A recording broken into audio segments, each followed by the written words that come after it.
Hi, I'm Karlin Borisenko. In early 2020, I was the knitting Democrat who accidentally went viral on the internet for going to a Trump rally and then left the party. I became the conservative darling, was on all the shows, traveled around the country, and then realized that conservatives were no better than Democrats. If there's one thing that I've learned, it's that both political tribes are two sides of the same coin. But it wasn't all bad. On my journey, I became obsessed with understanding the woke ideology and the culture war. I broke the story of the city of Seattle doing segregated training with its employees. How bad has this stuff become? The city of Seattle has now put out, I'm not kidding you, this is according to Dr. Karlin Borisenko, who's an organizational psychologist. The city of Seattle asked its white employees to voluntarily spend a day off in a training about their internalized racial superiority. I broke the story that led to the first ever federal lawsuit against critical race theory in the schools. I broke the Coke Be Less White story, one of the biggest anti-woke stories of all time. It got over 30 million views. Coca-Cola's corporate headquarters even had to change their outgoing voicemail. Throughout the past few days, you may have seen inaccurate reporting on the content of our recently launched diversity, equity, and inclusion training program. I exposed the schools in Burlington, Vermont for grooming middle school children live on the internet. They called me an unwoke cult leader for that. And the Vermont Human Rights Commission slandered me publicly as being a hate channel. I even got called a hero in Breitbart for exposing that the Washington Post was writing a hit piece on Christopher Rufo. I have broken story after story after story about what's going on in the public schools, from Cambridge, Massachusetts, to autistic sex education, to the Department of Education in Michigan, literally training teachers all over the state how to groom children. I wrote a book called Actively Unwoke, the ultimate guide for fighting back against the woke insanity in your life. I host a podcast all about fighting back, and I'm downloading all of my knowledge to you on my Substack, karlin.substack.com. The world is a crazy place. We are literally surrounded by cults on all sides. On this show, we're going to do a deep dive into all aspects of the culture war, and I will show you the dark, dystopian underbellies on both sides. Here are the commitments I'll make to you. I will always tell you the truth. I will always bring you receipts. And if you stick with me, I promise you will see the world differently.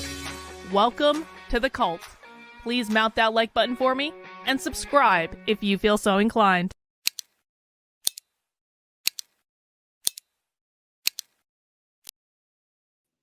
Well, hello, everyone. Happy Friday. We did it. We made it through another week. And now we get to reward ourselves by, I don't know, torturing ourselves for the next couple of hours by watching a woke training from start to finish. But I have a sneaking suspicion that this training might be it. Let me put it this way. It's either going to be really, really, really good, or really, really, really, really, really cringe. And and those might be the same thing. If we're honest about it, like it being really cringe in our world might mean that it's actually really good. And I think we're going to have a fun time with it today. So I was looking around the YouTubes, and you guys know when we're doing happy hour is a stream that we do on Fridays at 5 p.m. where we do watch a full form woke presentation from start to finish. We watch the boring bits, we watch the cringy bits. And because we watch everything and we listen to everything, we ain't just taking clips out of context. We ain't just watching libs of TikTok. I truly believe people who watch happy hour on a regular basis know more about what's going on the woke left than anyone else on the planet. I really do. I'm not exaggerating. You know more than the journalists. You know more than the pundits. You know more than the commentators. We are easily 2 years ahead of where everyone else is, with the exception of like James Lindsay and his most hardcore audience that will really sit and listen to his 4-hour podcast on Marcuse or Hegel or whoever he did. Probably did a 4-hour podcast about both of them. The reason that we know more than everyone else is because we actually listen to these people. And listening, sadly, is an art form in today's world. And, when I'm doing happy hour presentations, I really do try to find things that no one else on the internet has watched. I search around all the time looking for these streams. I like find it. It is a nice surprise when I can find them like very soon after they've been given, when they've only got maybe a couple hundred views and they're on some like random obscure YouTube channel and it's not in like the cultural zeitgeist. I really want to show you guys things that no one else on the internet has seen yet, including me, because I'm learning about this stuff along with all of you. And I mean, I thought we did a pretty good job last week with that queer theology training. And I'll talk a little bit more about that in a minute. But there is a distinct possibility that what we are going to watch today might actually be better than the queer theology training that we watched last week. Let me show you what it is.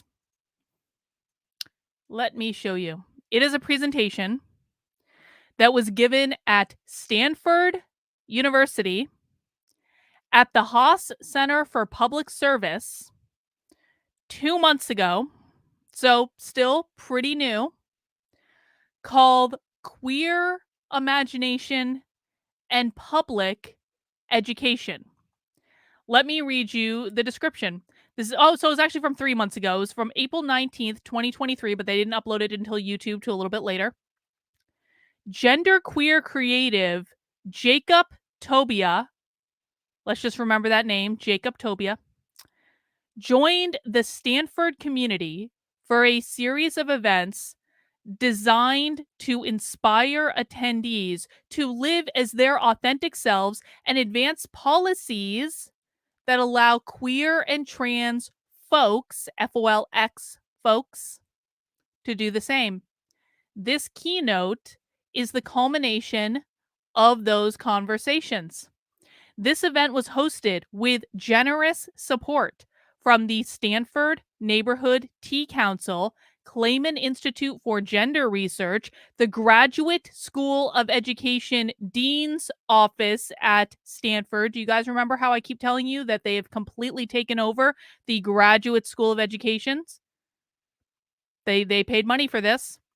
The Public Service and Civic Engagement Theme House of the Haas Center for Public Service, the Queer Student Resources Center, the Vice Provost for Graduate Education, and the Women's Community Center. So in other words, a whole bunch of different offices and groups at Stanford University paid money to bring this to campus. Now, does anyone recognize the name Jacob Tobia? Anyone? I am going to bet you that you will recognize Jacob when I show you Jacob's picture. Let me show you. And this just came up in a Google search on him. Them, we respect the pronouns. This is Jacob. Have we seen Jacob around in some places? Have we seen Jacob before? Jacob Tobia is an American LGBT rights activist, writer, producer, television host, and actor. In 2019, they published their memoir called Sissy, a coming of gender story. They are also the voice they are also the voice of Double Trouble in DreamWorks animated series She-Ra and the Princess of Power. Yes, Akshay, I believe that this person has been on some memes. I believe they have.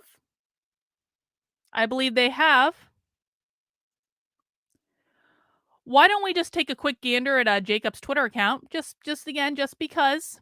Why not? There's Jacob on strike, as always.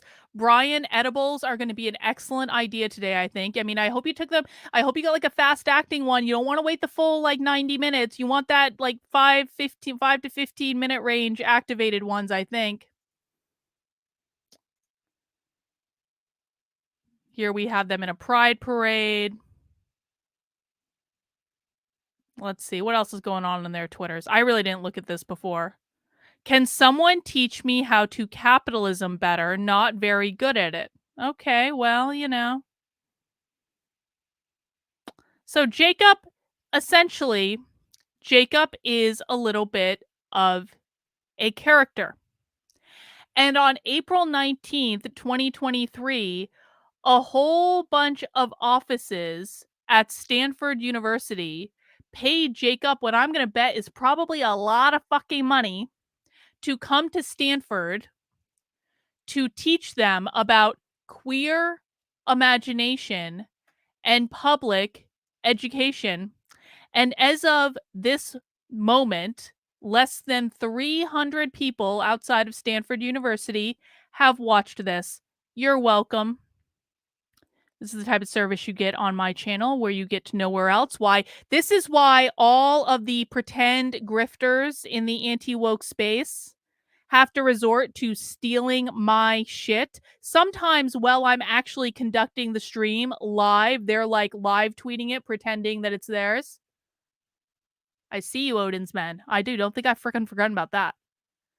So you're welcome. This is what we're watching today for happy hour. It's about an hour and a half long, which means that you're going to need some drinks or some snacks or whatever substances you want to consume, because we do try to have as good a time with it as we possibly can. And I'm really excited to learn from Jacob what queer imagination and public education means, the very same things that he taught to Stanford University, but a couple of months ago.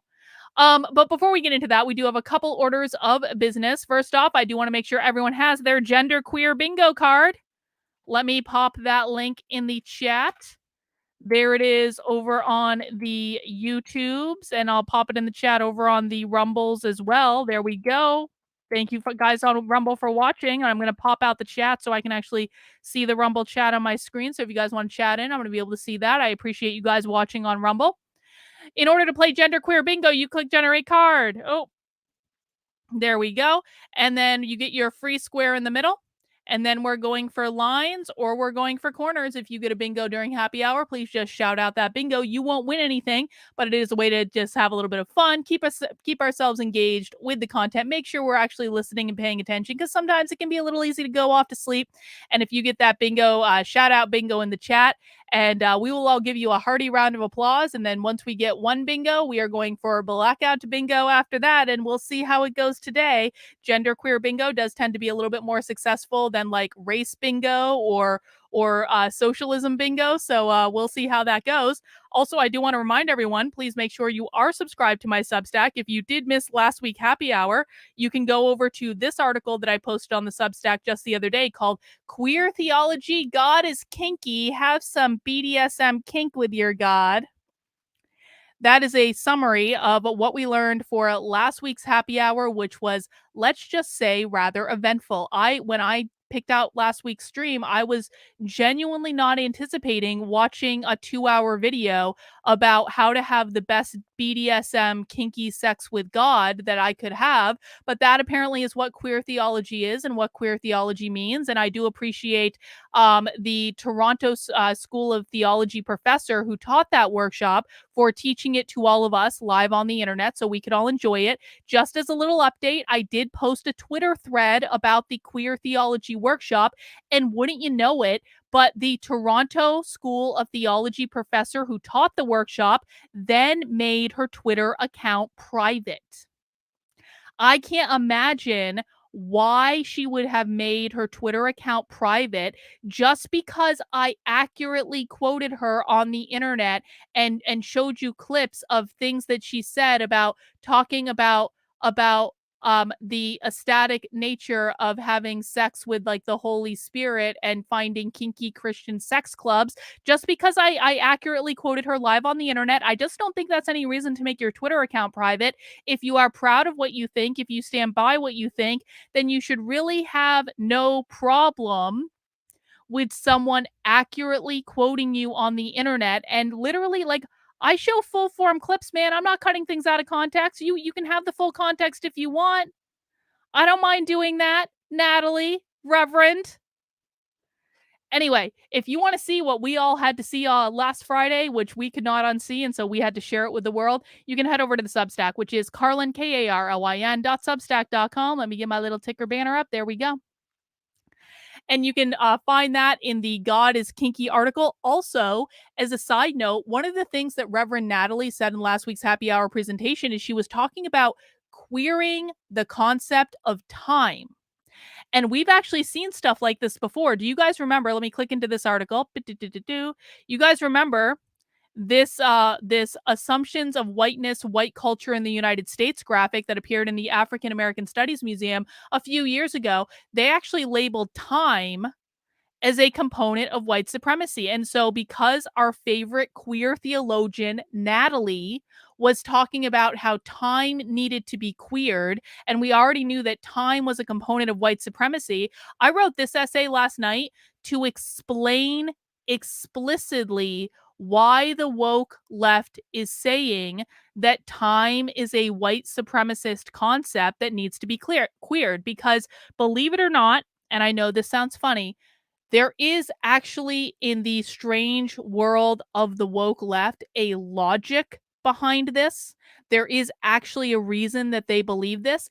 And whether you think this is crazy or not, and of course it's crazy, but whether or not you believe that, it is imperative that we understand their logic in order to defeat them. So I laid it all out for you. You can find that on the Substack right now. Again, that's Carlyn, Karlyn.substack.com. And if you do want to support the work I'm doing, I would really, really love to get seven new paying supporters on the Substack today. Why 7? Is it just a lucky number? Well, no, it's not just a lucky number. If I get 7 new paying supporters on the Substack today, that means I'm gonna hit a new milestone on Substack. And I really I want to hit it. We gotta keep going, guys. I got stuff I want to do. And you guys fortunately are the ones who fund the work I'm doing. I don't go out for organizational support. I certainly don't get the support of like politicians or grifters or any of those things. I want my support to come from the grassroots, from normal people who I'm just helping out and who appreciate the work I'm doing. That's very, very important to me because I want to be beholden to you. The only way I can do that is if you sign up on my Substack for $5 a month, $50 a year. And it is a great time to do it because at the end of the month, I'm going to be raising the prices on my Substack to $8 a month or $80 a year. And the reason I'm doing that is because it's going to put me more in line with what people are charging who have the amount of subscribers that I have. I've kept it like a little bit lower, and now we're going to start bringing it up. But if you sign up as a paying subscriber, by the end of the month, you're going to get grandfathered into the old price. So you're going to be all set and you're not going to have to worry about it. So I do appreciate that, guys. That would be awesome if I could get 7 new subscribers. And I do also appreciate the super chats you guys are already sending in. Tinge says, getting bingo on these is like being rewarded points for whose line is it anyway. That's exactly right, Tinge. That's exactly right. That's correct. That is a wonderful analogy. I do appreciate it. And then Trendolin with the $20 super sticker. Thank you, Trendolin. I really do appreciate that. Thank you. Let's see. What other announcements do I have? That's actually it, except...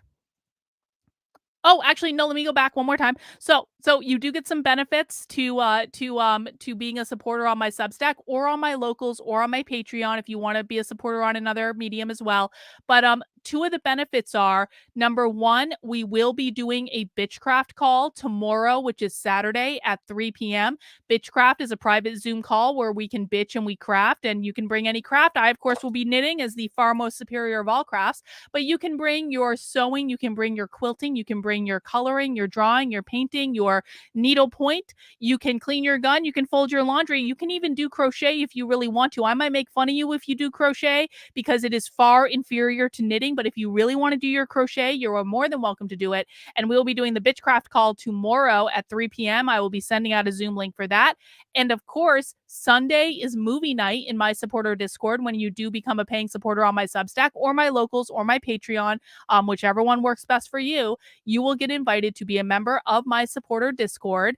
And we are going to be watching, I believe, The American President on Sunday at 8 p.m., which is an awesome movie. It's just such a good movie. It's older, it's like from the 90s, but it's like so good. So come and join us in Discord to watch The American President on Sunday at 8 p.m. We do watch a new movie every single week, and I will be sending out the Discord link as well as your Zoom links in these here newsletters. They go out on a weekly basis. It's not going to be in this one, but it will be in the one I'm going to send out on Sunday. So make sure you keep an eye out for that. If you are in the if you are a supporter on Substack. And of course, on Thursdays, we also do have a writers group in my supporter Discord run by Sin and Jennifer, and I think Lisa is involved as well. And so there are like the wonderful members of my community do hold a writers group for people who are doing creative projects. We have had people in my community use the writers group to actually like publish books. Like, so if you want to be a published author, if you've never done that before and you're looking for help and support in doing that in just a really warm, welcoming environment, we've got that in the supporter Discord, man. I think it's really great. It's awesome. Can you keep your camera off for Bitchcraft? Yes, of course. Of course you can. You don't have to be on camera if you don't want to. Whatever's clever, man. We welcome everyone. All right, guys. Now, with that out of the way, we want to do some beer. So what is the difference between the Actively Unwoke Substack and the Cult? So the Actively Unwoke Substack is my main Substack. The Cult Substack is more like about the show. And to be honest, the Cult Substack hasn't been getting updated this week, and I've been slacking on it a little bit. I'm gonna be doing it again next week. I just needed to get some other stuff done this week. But the Cult Substack is specifically about updates for the show, whereas the Actively Unwoke Substack is like my main Substack where I do my Unwoke content. So I appreciate the question there, Stephen. All right, guys, since this is happy hour, I've got some beer. And the tradition with happy hour is that I'm going to show you the beers that I got at the craft beer store, and you guys are going to get to vote on which one I drink first. So let me go get my craft beer. Hang on. Oh, and look at this one. It's even a little bit bigger. I don't know why they put this in such a big can, but I had to buy it. Now, this first beer that I have is a deeply sentimental beer because it is called Rainbow Sherbet, and it is from Prairie Artisan Ales, and it is a sour ale with rainbow sherbet flavors, and it is giant for some reason. And the reason I had to get this beer, and I don't know if anyone else had this experience, but growing up, when I was at my grandmother's house, which we went to my grandmother's house like every weekend, basically, like we would stay the weekend with my grandparents. And what would my grandmother give us? She wouldn't give us ice cream. She would give us sherbet. Rainbow effing sherbet. And I haven't had rainbow sherbet in a really long time, and I love rainbow sherbet because it's like it is a treat of my childhood, all right? And so I have high hopes for the rainbow sherbet beer. If it does not remind me and be nostalgic of rainbow sherbet, I'm going to be really upset about it. Yes, Sin, exactly. The orange sherbet. Orange sherbet is definitely my favorite sherbet. But I like all sherbets. Raspberry sherbet is good. Lime sherbet is good. All sherbets are good. Okay, if you haven't had sherbet recently, or maybe never had it, check it out, man. It's gonna be in the freezer aisle in the supermarket with like it's gonna be like on the bottom or something, like a plain thing. It's so effing good. Anyway, that is our first beer. Is Rainbow Sherbet. The next beer we have is called I Just Want to Be Puree. Now, that can is a little scary, but it is from one of my favorite breweries from Keene, New Hampshire, the Branch. I really need to reach out to these guys to like get a beer sponsorship or something because I do drink their beer. Branch Blade Brewing Company. I drink your beer on like pretty much every happy hour. Can we work out a deal? And they usually do a really good job. And this is a strawberry daiquiri sour ale. Let me see if there's any like frou-frou words about it. I don't think so. Watch, they're going to be a bunch of leftists. They're going to be like, no, we will not sponsor your show. I was like, but I'm going to still drink your beer anyway. It's still going to be good. But that's going to be our second one is strawberry daiquiri. And then our next one is also from a New Hampshire brewery called Pipe Dream Brewing. And I'm really excited about this one because okay, fun fact, I like pink lemonade. I do. I think it's much better than regular lemonade. And this is a blackberry pink lemonade from Pipe Dream Brewing. And they said, we took our popular pink lemonade sour ale and added hundreds of pounds of fresh blackberries for that extra pop. From Pipe Dream Brewing, blackberry pink lemonade. And then the last one, it's got kind of a crazy can. That cat looks a little scary. This is from Drecker Brewing Company, and this is called Chonk. And it is a America Cake Sundae Sour. America as in America, you know? And let me see. This has flavors like strawberry, blueberry, banana, cake, lactose, cream cheese frosting, and vanilla beans. So that is our America Cake Sundae Sour Cake Beer. So those are our choices today, guys. We've got rainbow sherbet. We have got strawberry daiquiri. We have got blackberry pink lemonade. Or we have America Cake. Let me put the poll in the chat. And you guys get to vote and let me know which beer you want me to drink first, and we will see what's what. In the meantime, please mount that like button for me. Again, we do happy hours on Fridays at 5 p.m. And if you're drinking something fun, let us know what you're drinking in the chat. Let me just get the sound set up so we can watch this here presentation that definitely is not going to be disturbing at all. Let's see. And while people are voting, I just want to say a quick hi to people watching over on Odyssey, on Rockfin, on Rumble, on Gitter, I think I'm on Twitter. I think I might be on Facebook. No matter what medium you're on, I do appreciate you watching. If you do want the most fun chat, you're going to come over to YouTube, although sometimes Rumble has its moments as well. I do really appreciate everyone watching over on Rumble.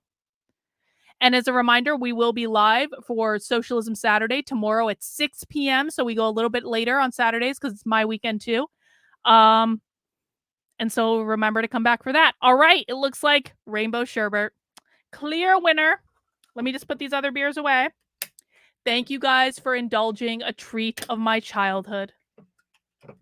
You guys knew when I pulled out that sherbet beer, you were all like, yeah.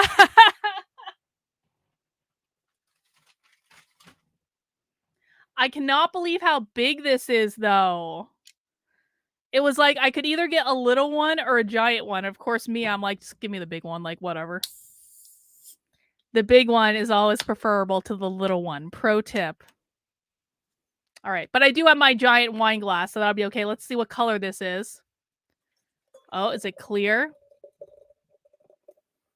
I really hope this tastes like rainbow sherbet. I'm going to be so upset if it doesn't. All right, let me just... Cheers, everyone. Thank you for coming to happy hour.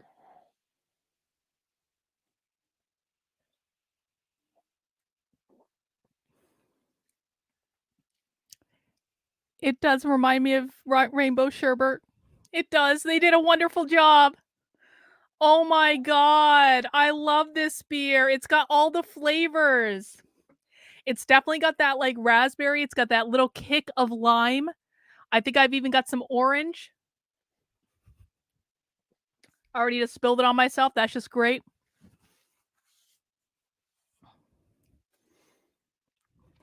All right. I could not be happier at this outcome. I'm so excited. All right, guys, let's get into it. We are watching Queer Imagination in Public Education from Stanford University. Pray for us. Someone pray a rosary. Let's get started. I'm the graduate fellow in the Otero Public Service and Civic Engagement theme dorm, and I am so excited to bring you this wonderful keynote today, Queer Imagination in Public Education. As you may or may not know, we're on the ancestral lands of the Muwekma Ohlone tribe. Land blessing! We want coming to in strong. I love it. We want to think about ways that we can support Indigenous communities today. And I wanted to mount that like button for a land blessing. One is the ongoing we've even got a whole slide campaign for federal blessing. Recognition of the Muwekma Ohlone. So if you're not aware of that effort, there's a student group on campus working towards that. And obviously there's an Indigenous group to do that as well. Here at Stanford, the NAC, the Native American Cultural Center, has put together a beautiful Indigenous Excellence at Stanford virtual exhibit Raise your hand if you've seen it. I just saw it recently. It's beautiful and goes through so much history. Those of you who are in the public service class with us, we will look at it later this quarter in the leadership cohort. But I encourage everyone to learn more about the advocacy and the leadership that's gone on here on campus with Indigenous communities. And then later in May, we have the Stanford Powwow. Who's been to the powwow before? Woo! It's amazing and a great way to support Indigenous businesses, learn more about Indigenous culture. And in the week before the event, they'll be seeking volunteers to help support that campaign. So I hope that we all take time to think about Hello, Queen Beth of the ways to chat. better It is good educate to see you. ourselves, stand in solidarity with Indigenous communities, especially the Muwekma Ohlone, and do this work together. And then also in connection with today's event, think about how we can support Two-Spirit folks who are in schools and elsewhere. Yes, it's the Two-Spirit folks, FOLX, that need our support. After that acknowledgement and action points, I wanted to give thanks to our sponsors who made this possible. First, I want to thank our amazing Neighborhood Tea. Let's give a round of applause for Neighborhood Tea. There were snaps. Did anyone hear the snaps? I Much heard the maligned snaps. neighborhood system, and yet they came through for us today. So we are thankful. And by the way, we have a neighborhood trip to Six Flags organized by Solomon coming soon. So Neighborhood Tea folks. And if you're not in the neighborhood, I heard there's a switch around system. So come on. Do you notice that she's still wearing a mask? This was from April of 2023. This was not in 2022. This was not in 2021. This was April of 2023, and she is still wearing a mask at Stanford University. Also, the Clayman Institute for Gender Research, super grateful to them. Graduate School of Education, thank you so much. Why don't you stand up and thank our representative there in the back. Thank you so much for your support, especially that reception, those lovely burritos, right? Thanks, GSE. The dorm, we held an event earlier today and had a lovely dessert spread. That was fabulous. Queer Student Resource Center, we were there earlier, so supportive. The Vice Provost for Graduate Education, of course, wanted us to be more educated, got us those lovely books that many of you got signed, so thanks to them. And then the Women's Community Center, always a support and co-sponsored that event earlier with QSR. So grateful to all of these amazing partners. I also wanted to let you know a little bit more about the Public Service House. Since the deadline to pre-assign was extended for those of you who are undergraduates, you actually could come live in the dorm with me and all of my friends. That doesn't sound like a good idea at all. If you're interested in events in like any way. these and learning more about public service and civic engagement and residential community, obviously we have this event. We have another one on Monday with the CEO of Blue Shields of California. And next Wednesday, it's a great continuation to this event. We're going to learn more about tenets of trans studies and how they can inform our research. And then we'll have a day of service on housing justice in the East Bay. So we'll carpool over to Oakland and do some work in community there. So if you want to join us for any of these, we're always welcome.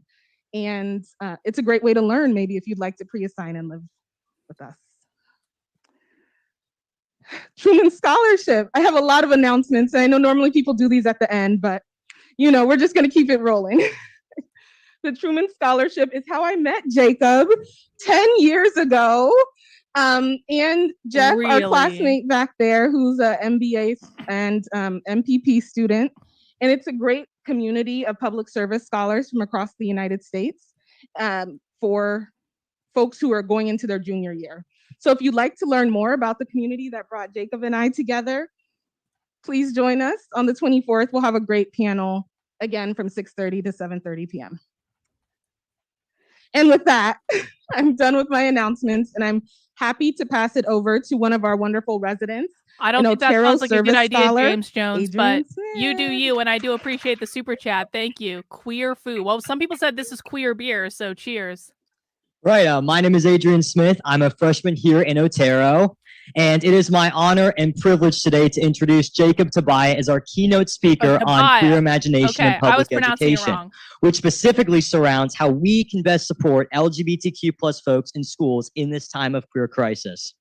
Jacob is no stranger to boldly speaking on these topics, having written the national best-selling memoir Sissy, a coming of gender story, which a lot of you have received today, as well as actively embracing the full complexity of their gender in their I know what happened. Okay. And I know what happened because I've done this as a speaker. So sometimes when you are a professional speaker and you've written a book, what you do when you are hired for the tune of tens of thousands of dollars to go give speeches like this is you include a book for everyone in attendance as a part of your fee. So not only are you getting paid for doing the speech, you're also selling a bunch of books. So what has happened is Stanford University has not only paid Jacob probably a really nice sum of money to come and speak on their campus and talk about this nonsense, he has also negotiated that everyone in the audience also received a copy of his book, which of course were also paid for by the by Stanford University. For acting, writing, and producing career. Their writing and advocacy have since been featured on MSNBC, MTV, The Washington Post, The New York Times, and countless other media outlets. They even recently starred as the non-binary character Double Trouble on Netflix's She-Ra and the Princesses of Power, and this only scratches the surface of the extremely extensive work that they've done. Jacob's fiery personality, dedication, and unapologeticness of their advocacy inspires me so much as someone that has spoken at numerous events relating to LGBTQ plus equity in schools myself. And so I ask all of you to help welcome them onto our stage.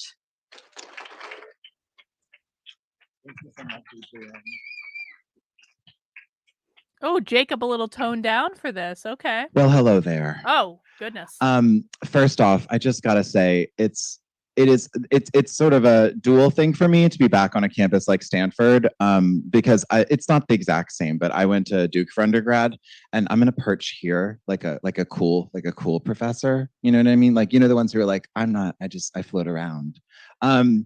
It's wonderful because it's like I feel really at home amongst a bunch of other like overachievers to the point that it's a problem.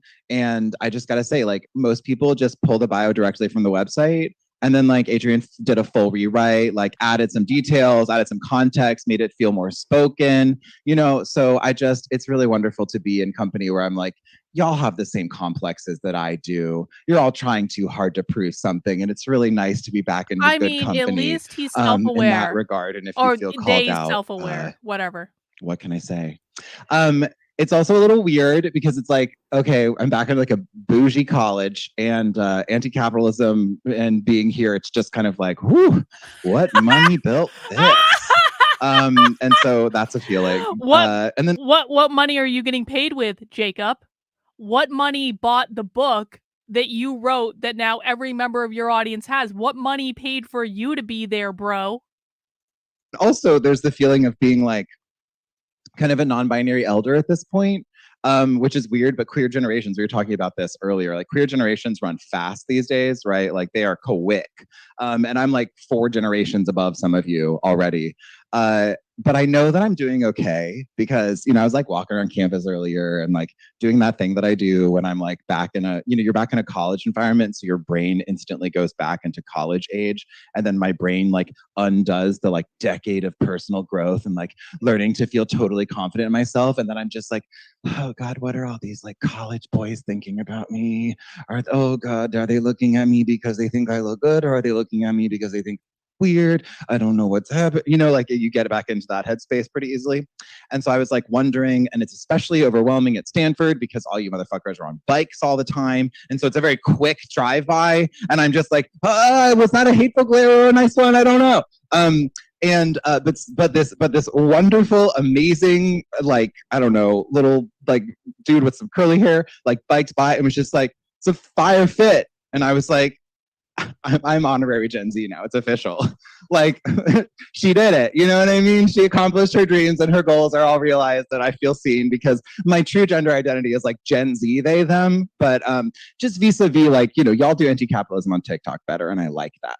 So anyway, Stanford's been great so far. And what does that I even also mean? am really happy to be here specifically with the Clayman Center for Gender Research. Is that right? You know, sometimes in these presentations when they're like on college campuses and it's with like people of this and they say crazy stuff, part of me's like, Carlin, are you just too old to understand this? Is this like a generational thing? Is this like when you said stuff when you were in college that your parents didn't understand because like they were old and you were not old? And is it one of those things? Or does this just like really not make sense? And I can't tell which it is.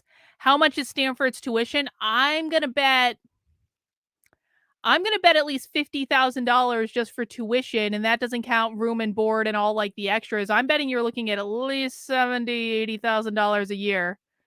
That's a guess. I don't know. Someone fact check me, but a lot.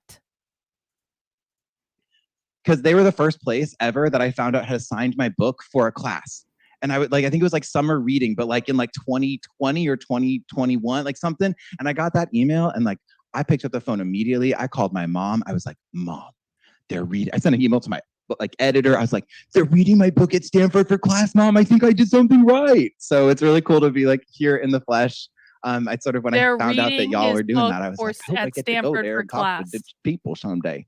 Wow. So with that, we're gonna do a style of keynote that is not gonna rely on like presentations. As you can see, there's no video. The screen isn't doing anything. Trendolin, the fact check from Trendolin, $61,000 a year for tuition at Stanford, and another $20,000 if you want to live on campus. $80,000 just for tuition and room and board. And that doesn't count a whole bunch of other fees that you probably have to pay. That's crazy. I like to structure my book talks in a little bit more of a free-flowing way, and there's a reason behind that methodology. Because you don't want to prepare. And given this is you know, we're in the Center for Educational Research at Stanford, I figure I can explain the pedagogy a little. Pedagogy, how do y'all say it? Pedagogy? I don't know, whatever. I'm gonna explain my teaching method a little bit. Which, you know, to me, I'm like, okay, let's all take a moment and think about when we first began learning gender, right? Like, can you actually remember early enough to remember when you began learning gender is the question. And the answer for every single one of us pretty much is no, right? Like, we learn gender and how all of this shit works so early in our lives. We don't have any agency over being taught it. We don't have the ability to push back. We don't have any capacity to like be really critical of it, right? Like, it is just like, this is how it is. This is what you're learning. You are 3 or 2 or in utero, right? Like, and we are telling you how this goes. And so my philosophy is that in order to unlearn gender in some of the bad ways that we've learned it, we have to, in some capacity, return to, or at least get closer to approximating the age and the headspace in which we first learned it. Which brings me to my main methodology. This is going to go horribly wrong. Which is story time. Oh God. So I want y'all, I'm gonna read, but I don't want y'all to think of it as like, oh, like a literary reading, okay? That's not what we're doing. I want you to think of it as like, because in another life, I would be a kindergarten librarian, and I need everybody to know that. I have the clip-on earrings, I have the 90s, like, you know, print dresses, you know, the ones that like I have the whole setup. This is gonna go the reason I want to do that is downhill. because I want to invite you to like re-engage with that creative childlike part of your mind that is willing to like relearn the world in an instant. Because that's the thing that's amazing about kids and gender. I mean, I have always said, I think these people are extremely emotionally stunted. I think, you know, and this is not a knock on trans people in general, but like every single, well, I shouldn't say every, pretty much every single trans person I've met is emotionally stunted at like basically teenager at absolute most, which I think is sad, but it's just like reality. All right, let's see where this goes. People have this misconception when they talk about teaching kids about gender. Everyone's like, well, these trans these transes and these non-binaries. I saw a non-binary and they're going to tell the children about the genders and make them confused and whatnot.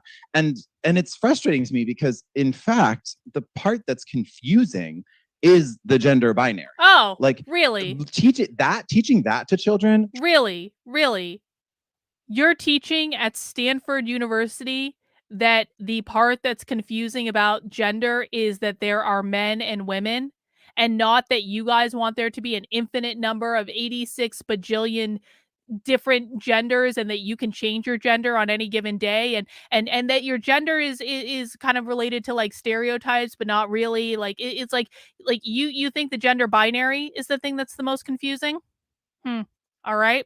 Rottweiler, thank you for the super chat. It explains why these people seem to be stuck in a perpetual state of childhood, not knowing how to control their emotions. That's exactly right, Rottweiler. Thank you. I appreciate that. Trying to explain to them the mythology behind manhood and womanhood, that's what makes kids confused. Oh, when you're like, okay. pink is a girl color. No one Every does that. child, the first time they learn that's like, what? And they're like, princesses is what you like. And they're like, who actually sits their child down and says, pink is a girl color and you are only allowed to play with princess dolls? These people reinforce the gender binary more, or excuse me, not the gender binary. These people reinforce gender stereotypes more than any other people on the planet. I was a massive tomboy, and there was not, and I hated the color pink up until like a couple years ago, and then I kind of came around to it. And there was not one single moment in my childhood where someone sat me down and was like, Carlin, you are a girl, and that means that you have to wear pink and wear dresses and have your hair long and wear makeup and like Barbies, and you want to be a princess. Like, there was not one single, and I was again, massive tomboy. I want to do all the things with the boys. And there was not one moment in my childhood where someone sat me down and tried to force me into gender stereotypes. And I would bet that most people, and especially most women who were tomboys, would say exactly the same thing. So why is he, they, whatever, pretending that this is actually a thing that's going on? Is there any evidence that people are sitting kids down and said, you are a girl and therefore you have to wear pink, and you are a boy and so therefore you have to wear blue? That doesn't happen. I mean, maybe, but like the rules, there's like 70 million rules, like wrist this way, there's no good, rules. wrist that way, bad. And kids are like, what the hell? Literally, like, that they doesn't can't happen, curse yet Jacob. because they don't know those words. But that like, doesn't happen. it's actually really confusing to learn gender. It certainly was for me. I was beyond disoriented. I was like, what is happening? And why is half of me being erased right now? This is stupid. I hate it. It's terrible. And it's deeply confusing. Because it's a labyrinth. Gender is a labyrinth of traps when you're young, right? And if you ask like any young kid, they are still figuring it out. Like, what is a boy supposed to do to not like, how do I have to be a boy to not get punched on the playground, right? Like, how do I have to be a girl to not get made fun of, like, by the lockers, right? Like, it's those kinds of calculations over and over and over again on repeat until it's so deep in our nervous system, we tell ourselves that it's inherent to who we are. Right. And like, yeah, trauma will tell you that something that you've been taught and that has been abused into you is inherent to who you are. But that doesn't mean we listen to it. And that doesn't mean that psychologically that's actually true. So I hope that today we'll be able to unlearn a little bit of gender, come at it with a little bit more of a childlike mind. Because the other thing that's great about kids is like when you teach kids about gender and you teach them like a more inclusive schema, they like hardly care. It's so fun. Like my friend Sunny, one of my best friends back in Durham, her brother has a daughter named Charlotte and she's amazing. And I'm kind of like, I'm auntie. And I remember there was a moment where like Charlotte was just like asking about bras, like what's a bra? And we were just like, oh, well, some people have boobies and some people wear a bra sometimes to like hold up their boobies. And then she was like, okay. And then we were just like, yeah, some people have boobies. That's it. Boom, done, moved on, right? Like, and then some people like have them and like them, and some people want them. And boobies are something that you decide how you feel about. And she was like, cool. And we were just like, good. And she was like, anyway, can I go play like with my cowboy hat and my little horse or whatever? And we were like, sure, go for it, Charlotte. Like it's so effortless how they learn. So anyway, with that, I ramble a lot. but hopefully it's educational rambling and like quirky professorial rambling. So I'm gonna see I wouldn't if y'all say can that. still hear me if I do this, because it makes the book easier to hold. So the first part I wanted to read from, I'm gonna move this laptop up a little bit. I figured, I was like, I think we're gonna rewind to some middle school shit. Because that's an age at which gender education, I think, is kind of in a crisis for everybody. Because gender is just hard when everything's hard when you're in middle school. And this is a part of the book that I don't actually read from that often when I do my engagements, but it just felt right to read about like where I was and sort of how I was thinking as puberty began and as I was trying to navigate what was happening to my body and make sense of it. And I want to share this. And there's a bigger point about public education, but first we're just going to read the story. Does that sound good? Okay. This is from the top of chapter 3, and it's entitled Inharmonious Hormones. To say that I was an early bloomer is the understatement of the century. That metaphor just doesn't carry enough weight. I wasn't an early blooming flower. I was a freak snowstorm in the middle of July. I was a 12-day rainstorm in Los Angeles, which just happened, so I was like, weird. I was so exceptional, so out of the ordinary, so singular in my ability to grow body hair that I need a metaphor with more drama to describe myself. It's almost as if my parents had set me up. First, my father is Arab American. My body's natural state is tan, fuzzy, and covered in olive oil. Second, because I had an August birthday, my parents started me in school a year later than normal.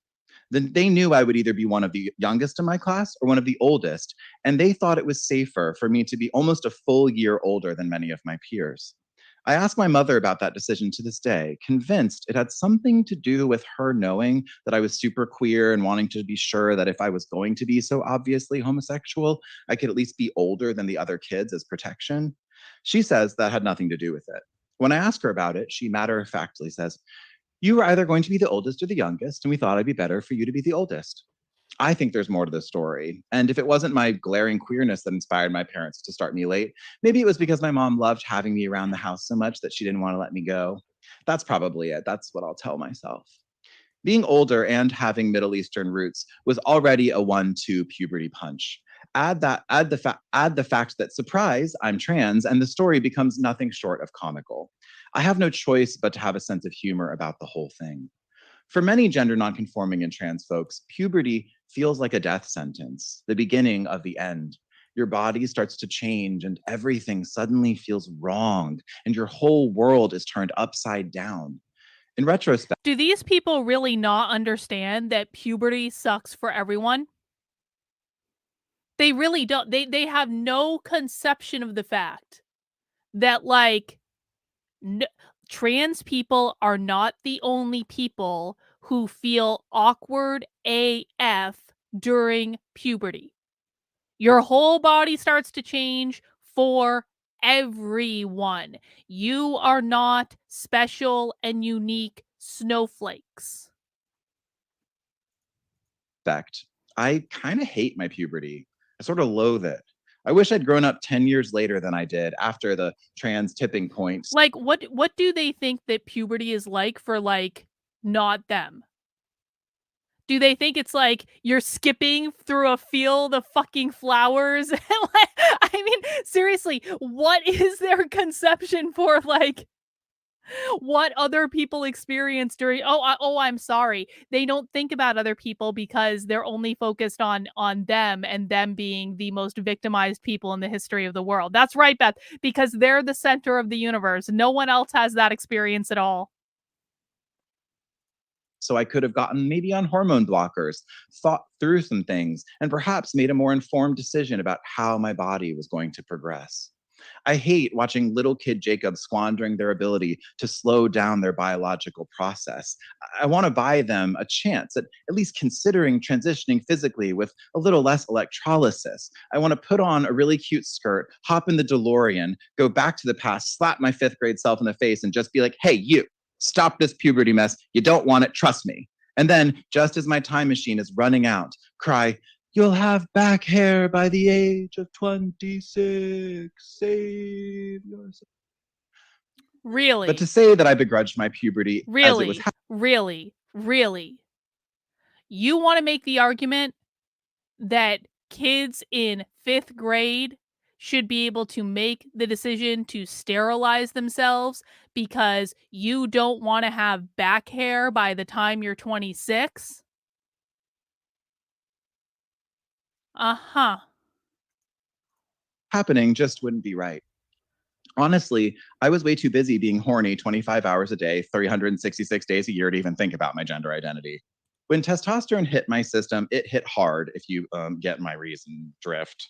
Like, just hard all the time, like hard for absolutely no reason. Like, the wind would blow and I would get an erection. I would be riding into school with my carpool and the car would get a little bit bumpy, and presto, I'd get a stiffy. I would take one look at my crush and kapow, accio boner. The only useful thing about the childhood bullying I endured was that it compelled me to switch from short shorts to baggy cargo shorts. The switch was fortunate because cargo shorts just had, well, more room to move, as it were, without being seen.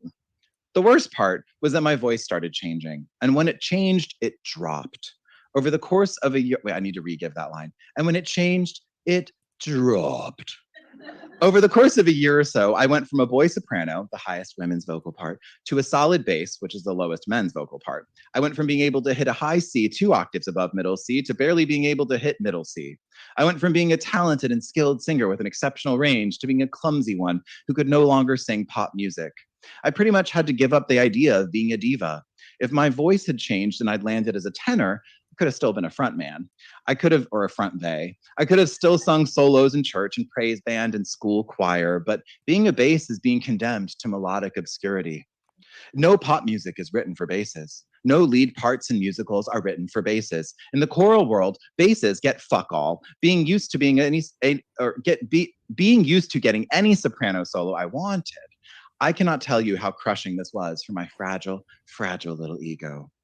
While my voice was the most emotionally devastating change, the leg hair was by far the most awkward.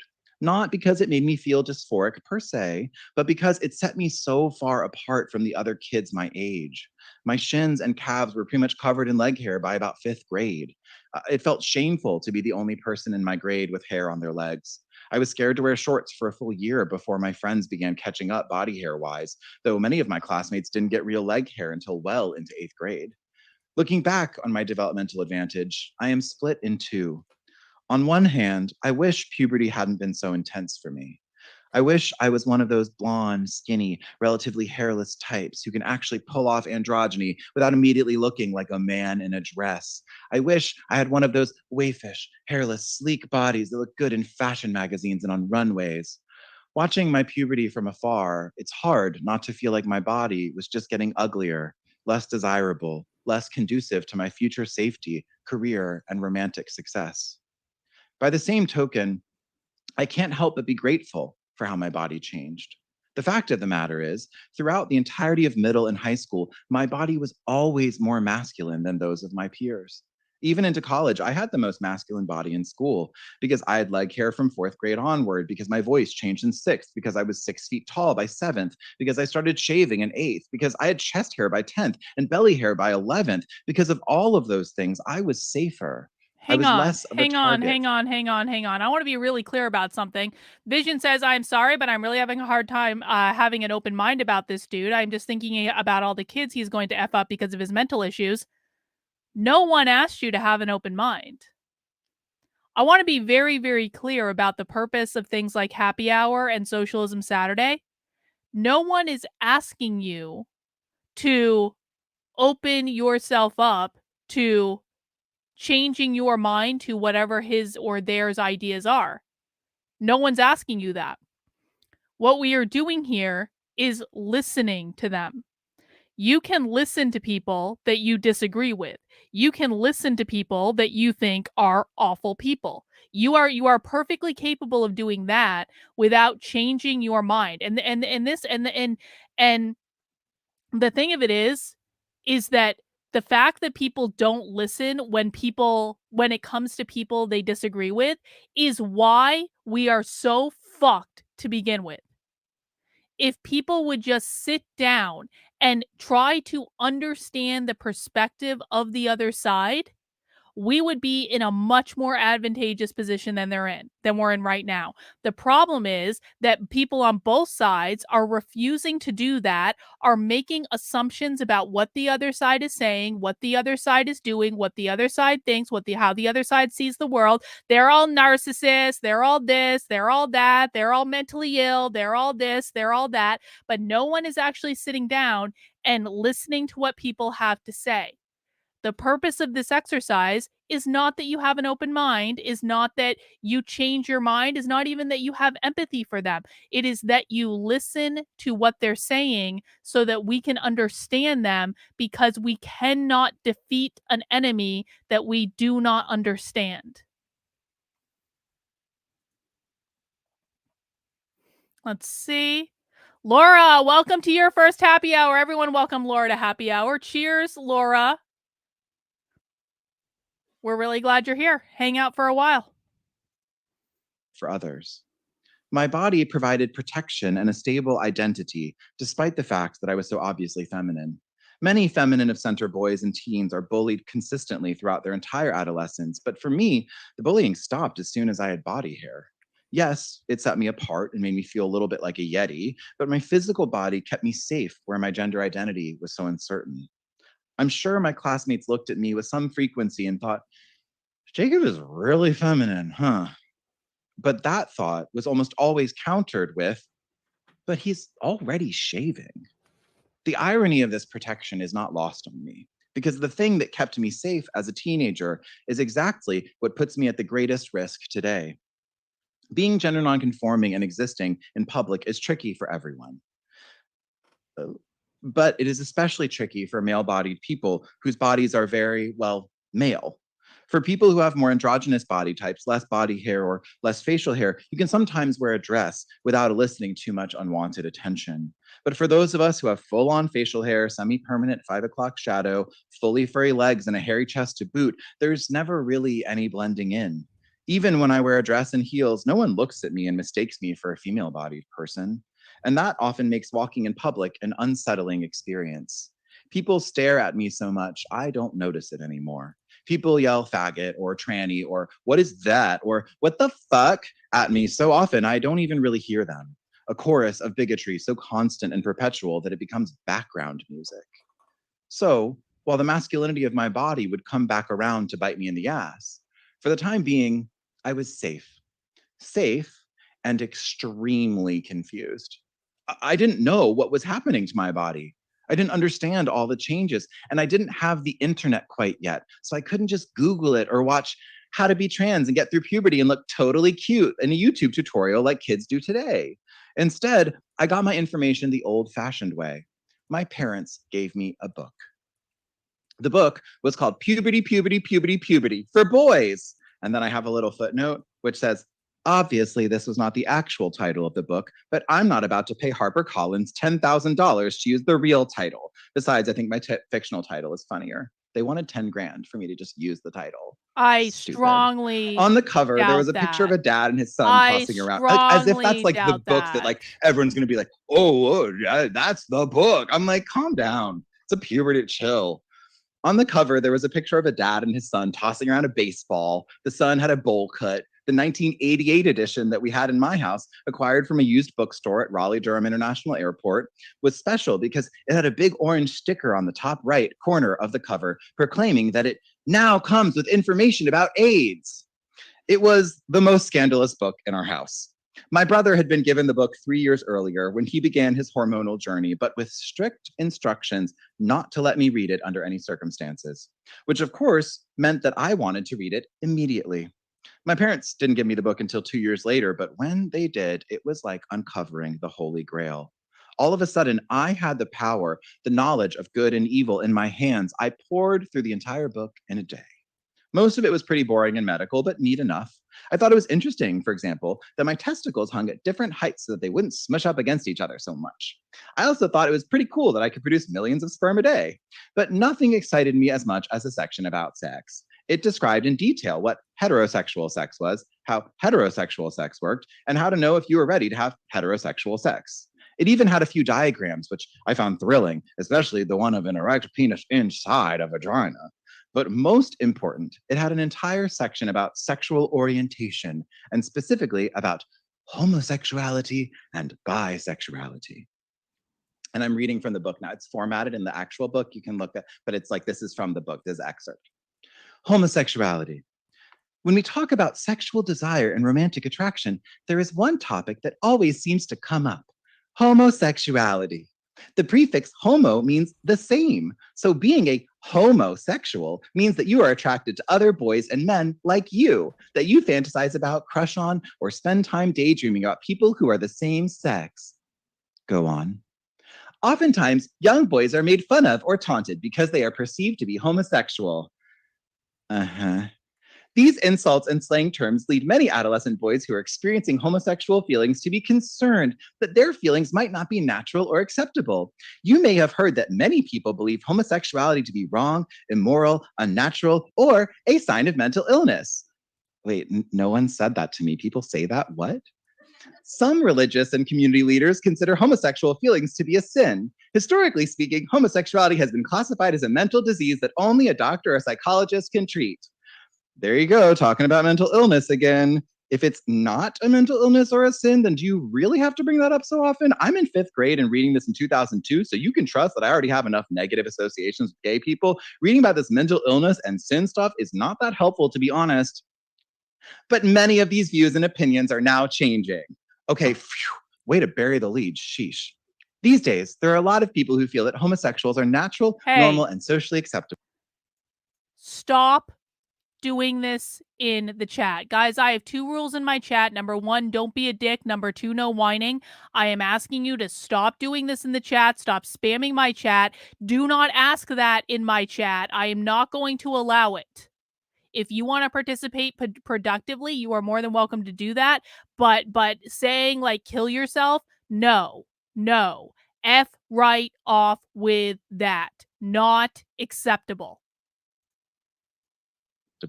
Homosexuality is understood as a personal issue that should not be judged, mocked, or treated with disdain. Reading those last words, my brain was electric. It was like the first time someone shows you a diagram of the solar system and the Earth's orbit.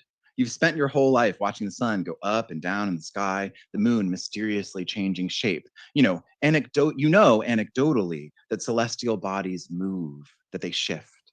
But until you see a diagram for the first time, until someone explains to you that these movements are called orbits and revolutions and rotations, the how eludes you. Puberty for boys was my first blueprint of how human sexuality operated.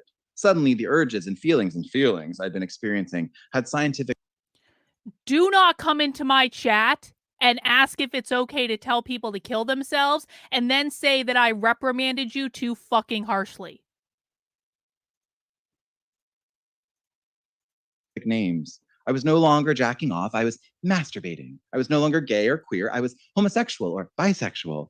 Everyone else seemingly was no longer straight, they were heterosexual. When you were as nerdy as I was growing up, having scientific words for the things you were observing mattered, which was what made the book's silence about queer sex and queer lives all the more conspicuous.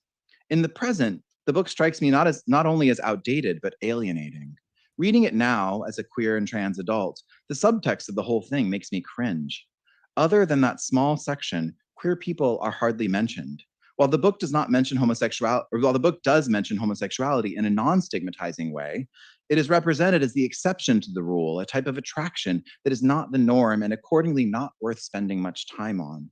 While it talked a great deal about vaginal sex, it didn't even discuss anal sex, even once.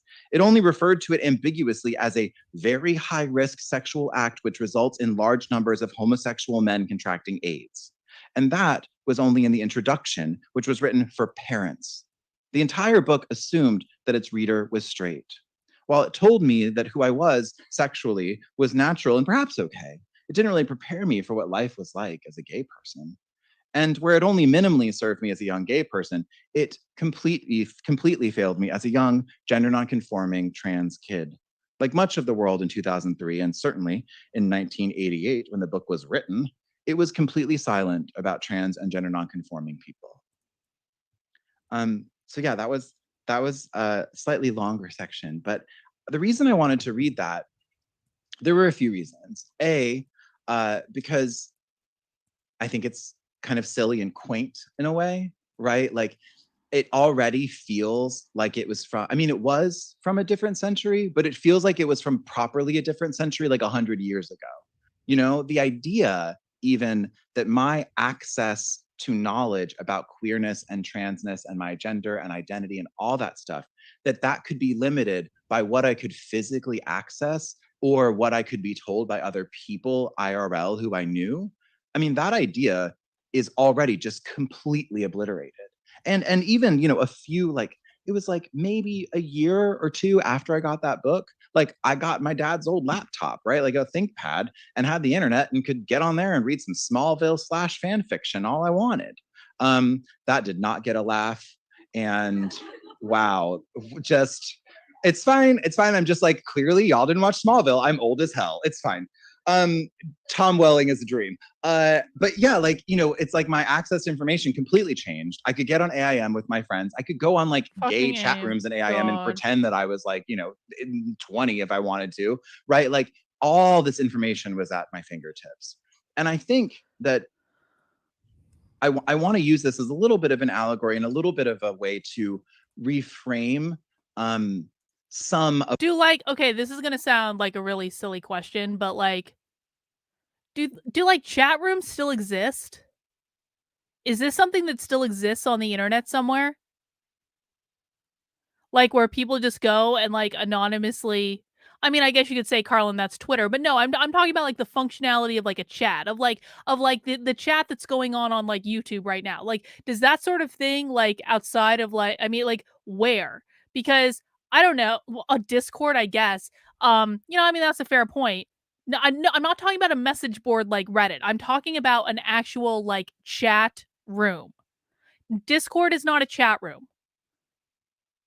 People who think that Discord is not a chat room, or excuse me, people who think that Discord is a chat room don't actually know what a chat room is. I'm sorry. No, Discord is not a chat room. It is not the same fucking thing. Anyway. of what's going on legislatively and politically right now, right? There's all these attempts.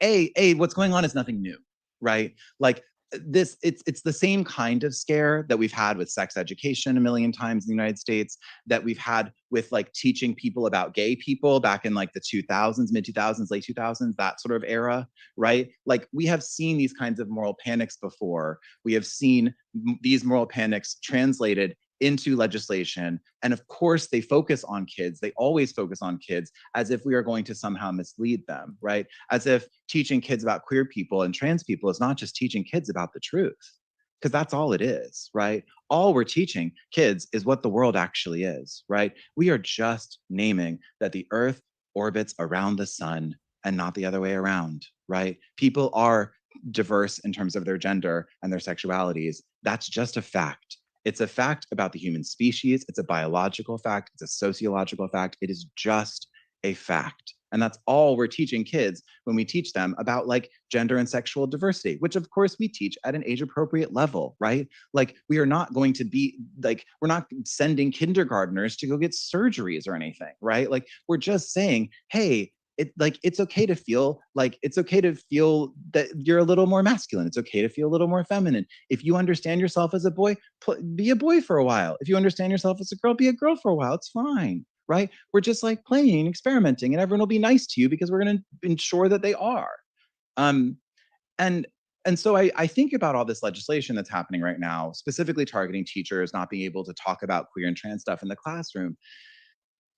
And I know that it's serious, right? I know that we should take it seriously.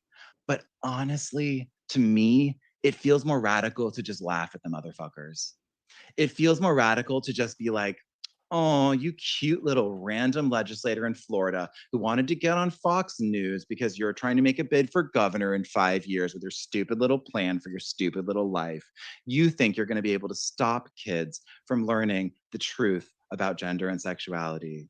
You think you're going to be able to get in the way of trans kids getting affirmational, kind messages about who they are. The audacity of you, motherfucker, thinking that you can stop this thing that is already so far out of the box, so far. I mean, he has a point, if I'm honest about it. Now, my beef with this shit being in public schools is number one, I don't want to pay for it. Number two, I think they should be teaching things in schools like reading, writing, and how to do math. And teaching kids about gender is just like, I'm sorry, I don't care if they learn about.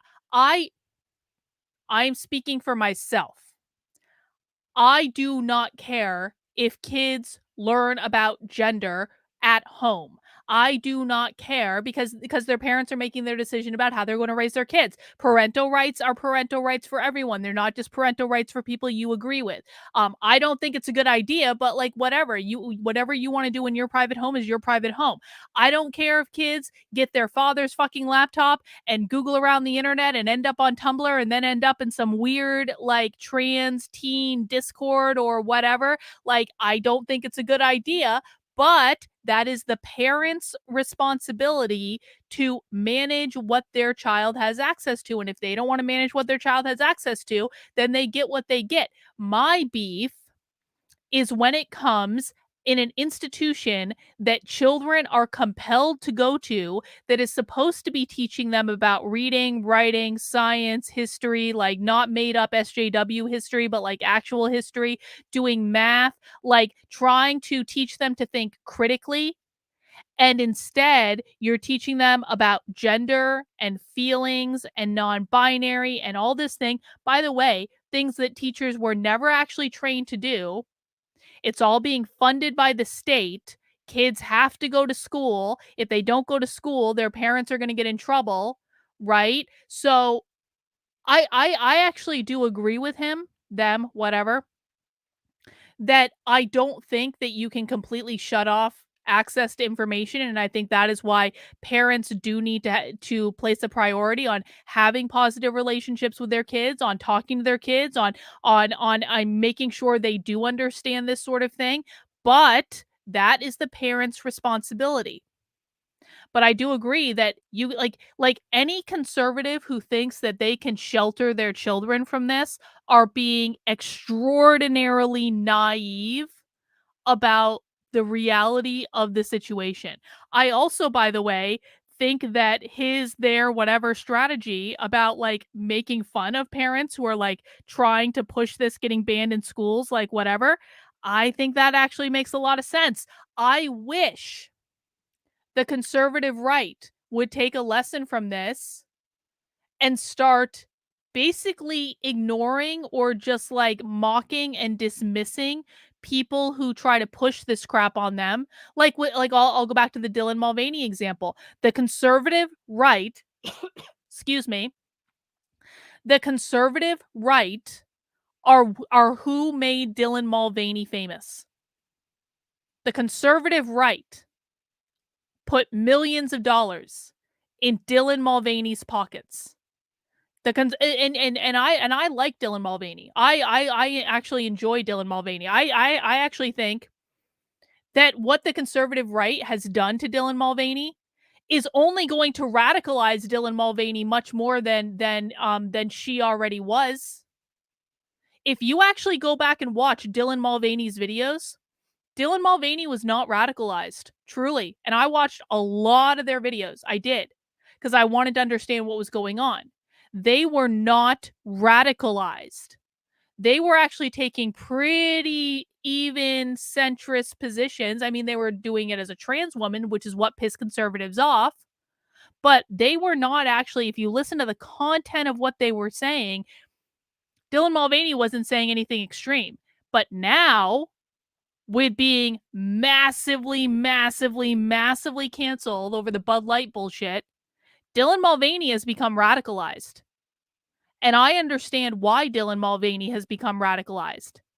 And it's all because of the conservative right. If the conservative right had just ignored Dylan Mulvaney to begin with, then Dylan Mulvaney wouldn't have half the endorsement deals that Dylan Mulvaney has. Dylan Mulvaney would not have half of the money that Dylan Mulvaney has. Dylan Mulvaney would not have nearly as large an audience as Dylan Mulvaney has. But no, conservatives just couldn't do that. They couldn't just like be like, like whatever, we're not going to spend time on this. They had to keep going and going and going and going and going and going and going. And they made the problem so much bigger because they couldn't fucking give it up. So I agree with Jacob on this one. I think the very best thing that the conservative right could have done with Dylan Mulvaney is be like, just dismiss it. Don't look at it.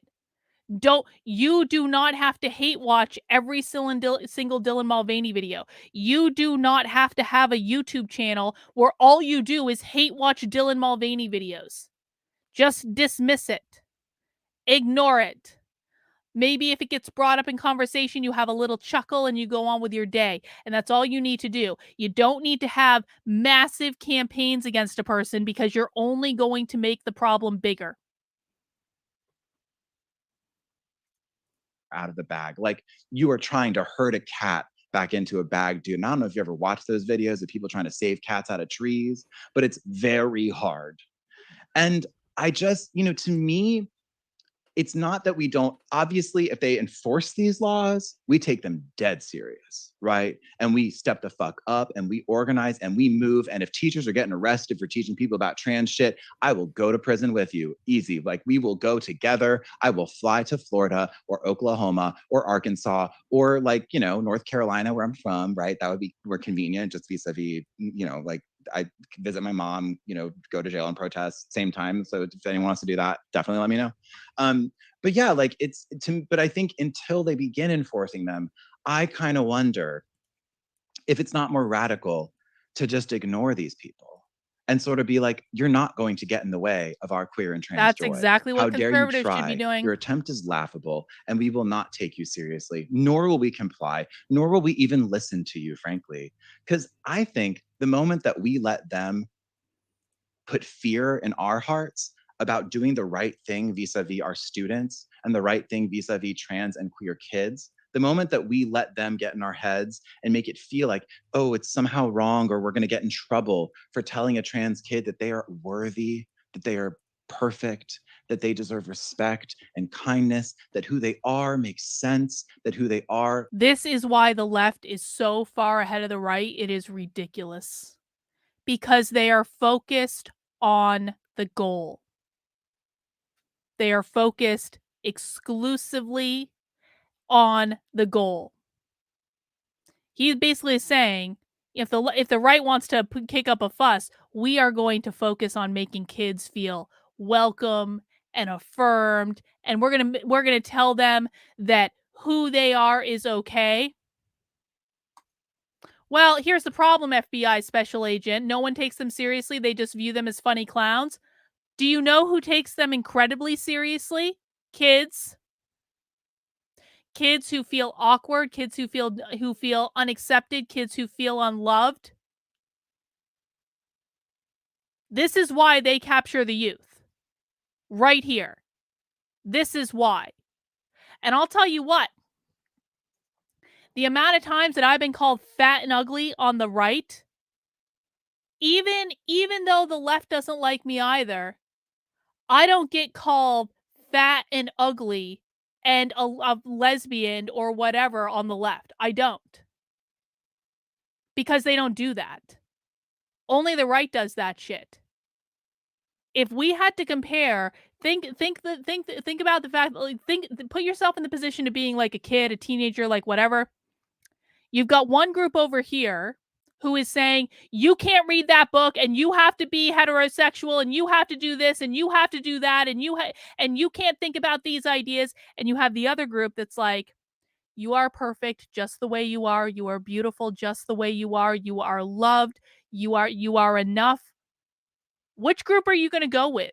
Are you going to go with the group that's going to tell you, you can't do this and you can't do that and you are a horrible mentally ill person if you do this and that and you are ugly and fat and you need to change everything about yourself to be accepted? Or the group that's like, you are perfect the way you are accepted the way you are, we love you the way you are, we accept you the way you are enough.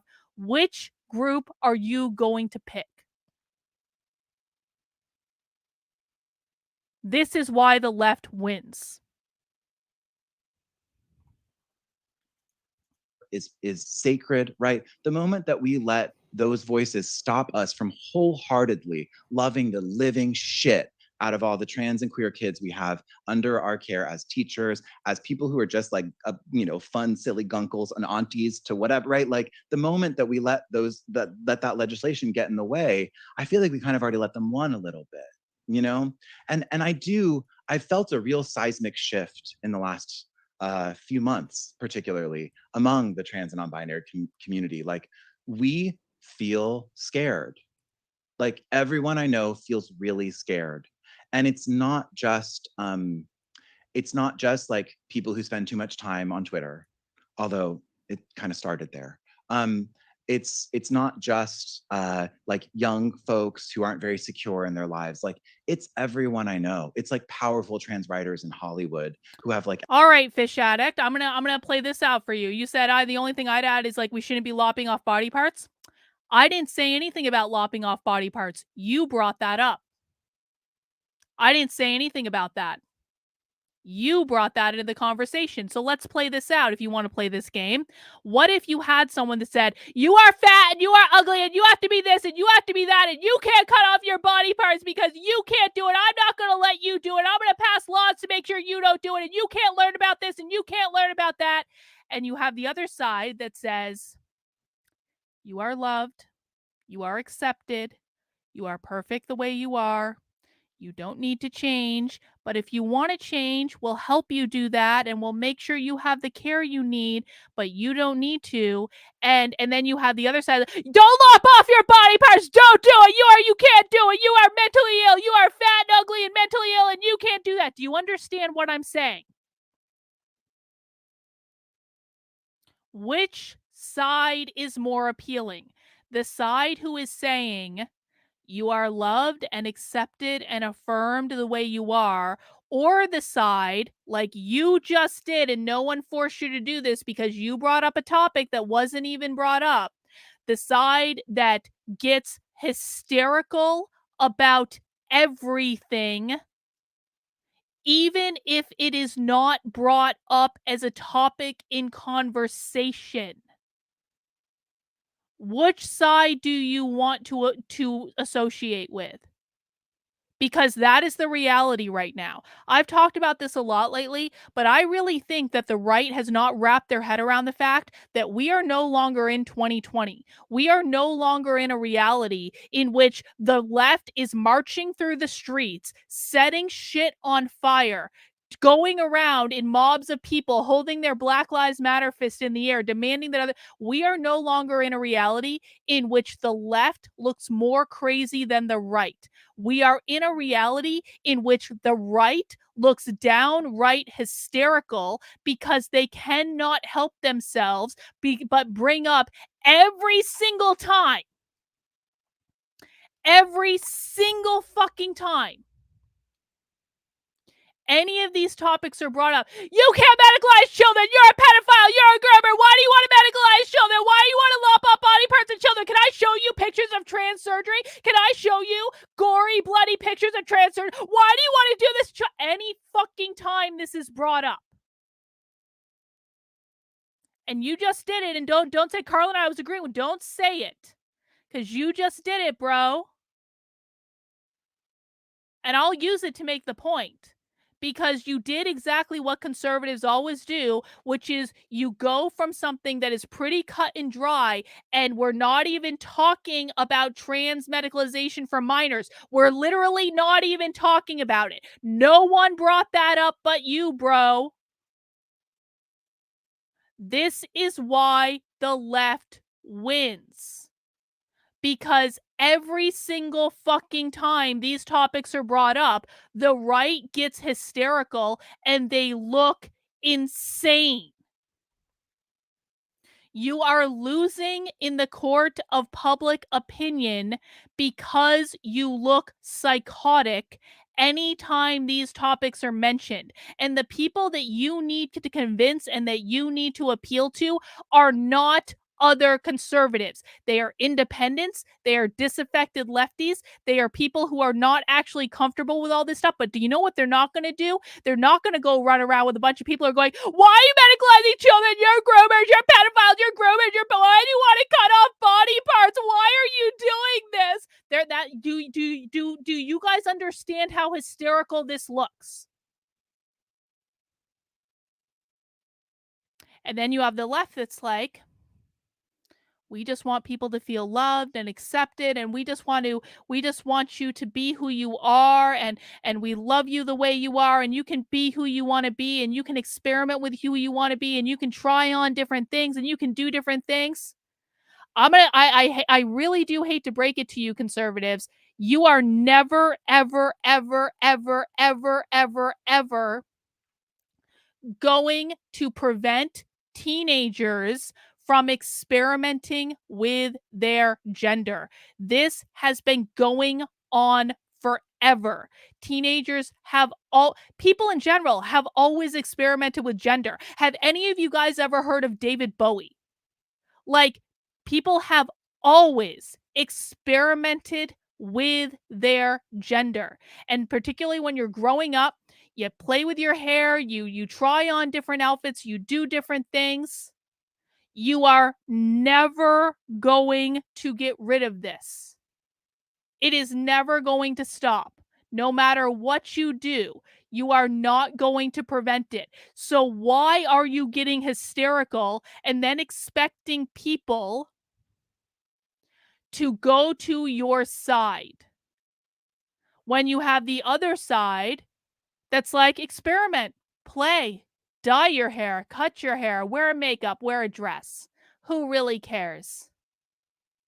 Doesn't make a difference. Teenagers have been testing boundaries forever, and there is nothing that you will ever do to prevent it. All you're doing every single time, why are you lopping off body parts? You are driving people into the loving, open arms of the left every single time you do this.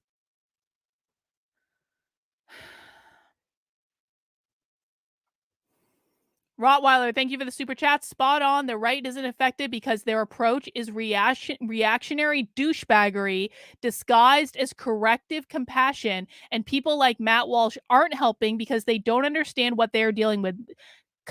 Reactionary douchebaggery is possibly the greatest term I have ever heard in my life, Rottweiler. I might steal it from you. I apologize if I do, and I don't credit you every single time I do it. But reactionary douchebaggery is exactly what I would use to describe the conservative right. 100%. Thank you so much for the super chat. I appreciate it. Rena Bear, I may be late for this, but when I was in the right, all I got was, if you lose weight, you look better because girls on the right are perfect and you don't fit that look. Oh God, this is like a whole other thing. It's like you have to have the perfect weight and the perfect dress, and you have to be blonde, and you have to have long hair, and God forbid you have short hair, because short hair is not allowed on the conservative right. You have to have long hair, has to be very shiny and straight, and you have to wear low cut tops with the perfect push-up bra and have the perfect clothes, and you have to wear a skirt or a dress that shows off your legs. They have to have high heels. Otherwise, you are not allowed to be on the right. I might have said conservative left. I definitely meant right. You guys know what I meant. You are not allowed to be on the right unless you have the right look. Otherwise, they will call you fat and ugly all the time. And they're saying, we're just encouraging you to take better care of yourself. We just really want you to go to the gym. Can you just go to the gym? Because it would be terrible for you to be this fat and ugly forever. Can you just go to the gym? Yeah, you're absolutely right about that. Thank you for the super chat. I appreciate it. Mark, thank you for the super chat. I do appreciate it.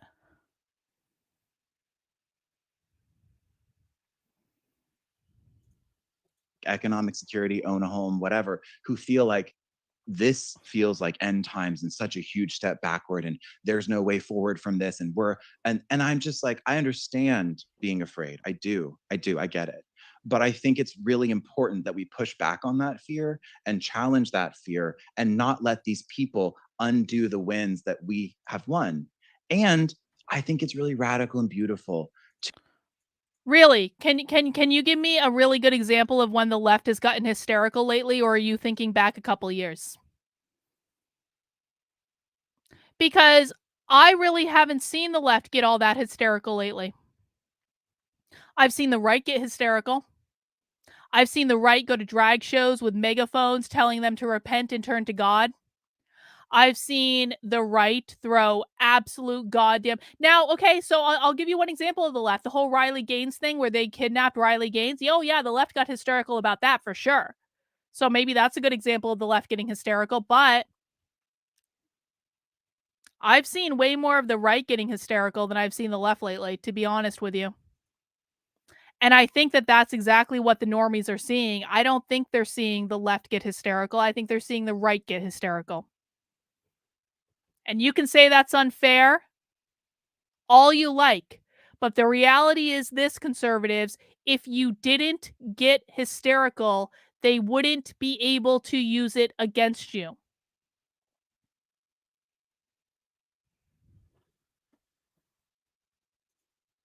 And I don't want to hear any complaints saying, it's not fair. It's not fair. The left gets to do everything. Why don't we get to get hysterical too? It's not fair. Because that's the world you created. That is the world you created. Give me one example. Give me a concrete example of what you mean when you say the left is hysterical. Give me one example. Conservatives, you created a world in which you sat back and let the left take over every major institution in society. You let them have it. You did nothing to stop it. You did nothing to fight back. For the amount of times that I've heard conservatives say, Carlin, we knew this stuff was going on for a year before. You just got into this game a couple years ago. We knew this stuff was going on for years and years and years and years and years before you even got involved. Oh, you did you? What the fuck did you do to stop it? I wasn't paying attention. I didn't know this shit was going on. The minute that I became aware that this was going on, I started taking steps to do what I could do to stop it. But for the amount of conservatives been like, you just you're getting into this a little bit late, and we know all this already, and I just don't, we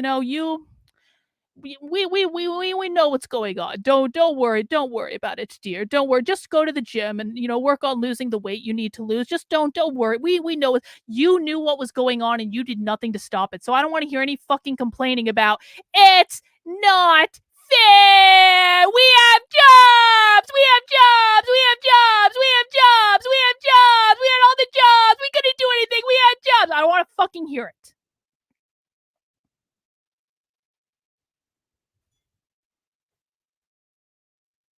Oh, I should watch Peter Boghossian? You want me to watch Peter Boghossian? Peter Boghossian is at least 2 years behind where I am right now. Why on earth would I lower myself to go back and watch Peter Boghossian, who barely even understands what's going on? Who Peter Boghossian right now is finally having realizations that I had 2 fucking years ago?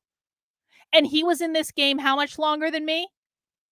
No, I don't think I will watch Peter Boghossian, but thank you for the suggestion that I go back and watch someone who is very far behind where I am right now. Thank you.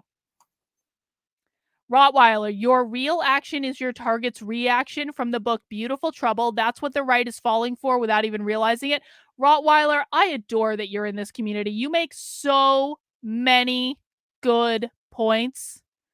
Yes, your real action is your target's reaction. The right cannot help themselves but react to every single effing thing the left does. And the left knows this. And they use it again. They set the right up all the time.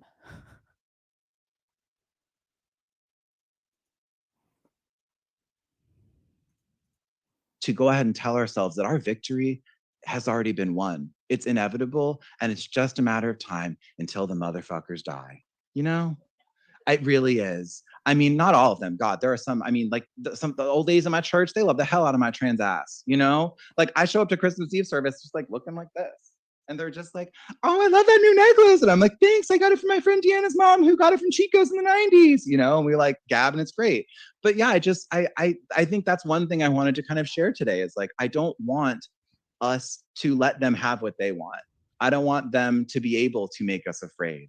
I want our resolve and our grounding and our compassion and our commitment to being empathetic and kind toward children and to treating children with dignity. I want that commitment to supersede any fear we can have from some stupid legislator. So who's like a nobody, right? These people are nobodies. They are like General Assembly members. They're like a local senator in some legislature that like no one's even watching. And then they propose something hateful and awful and miserable, and all of a sudden they're on the national news.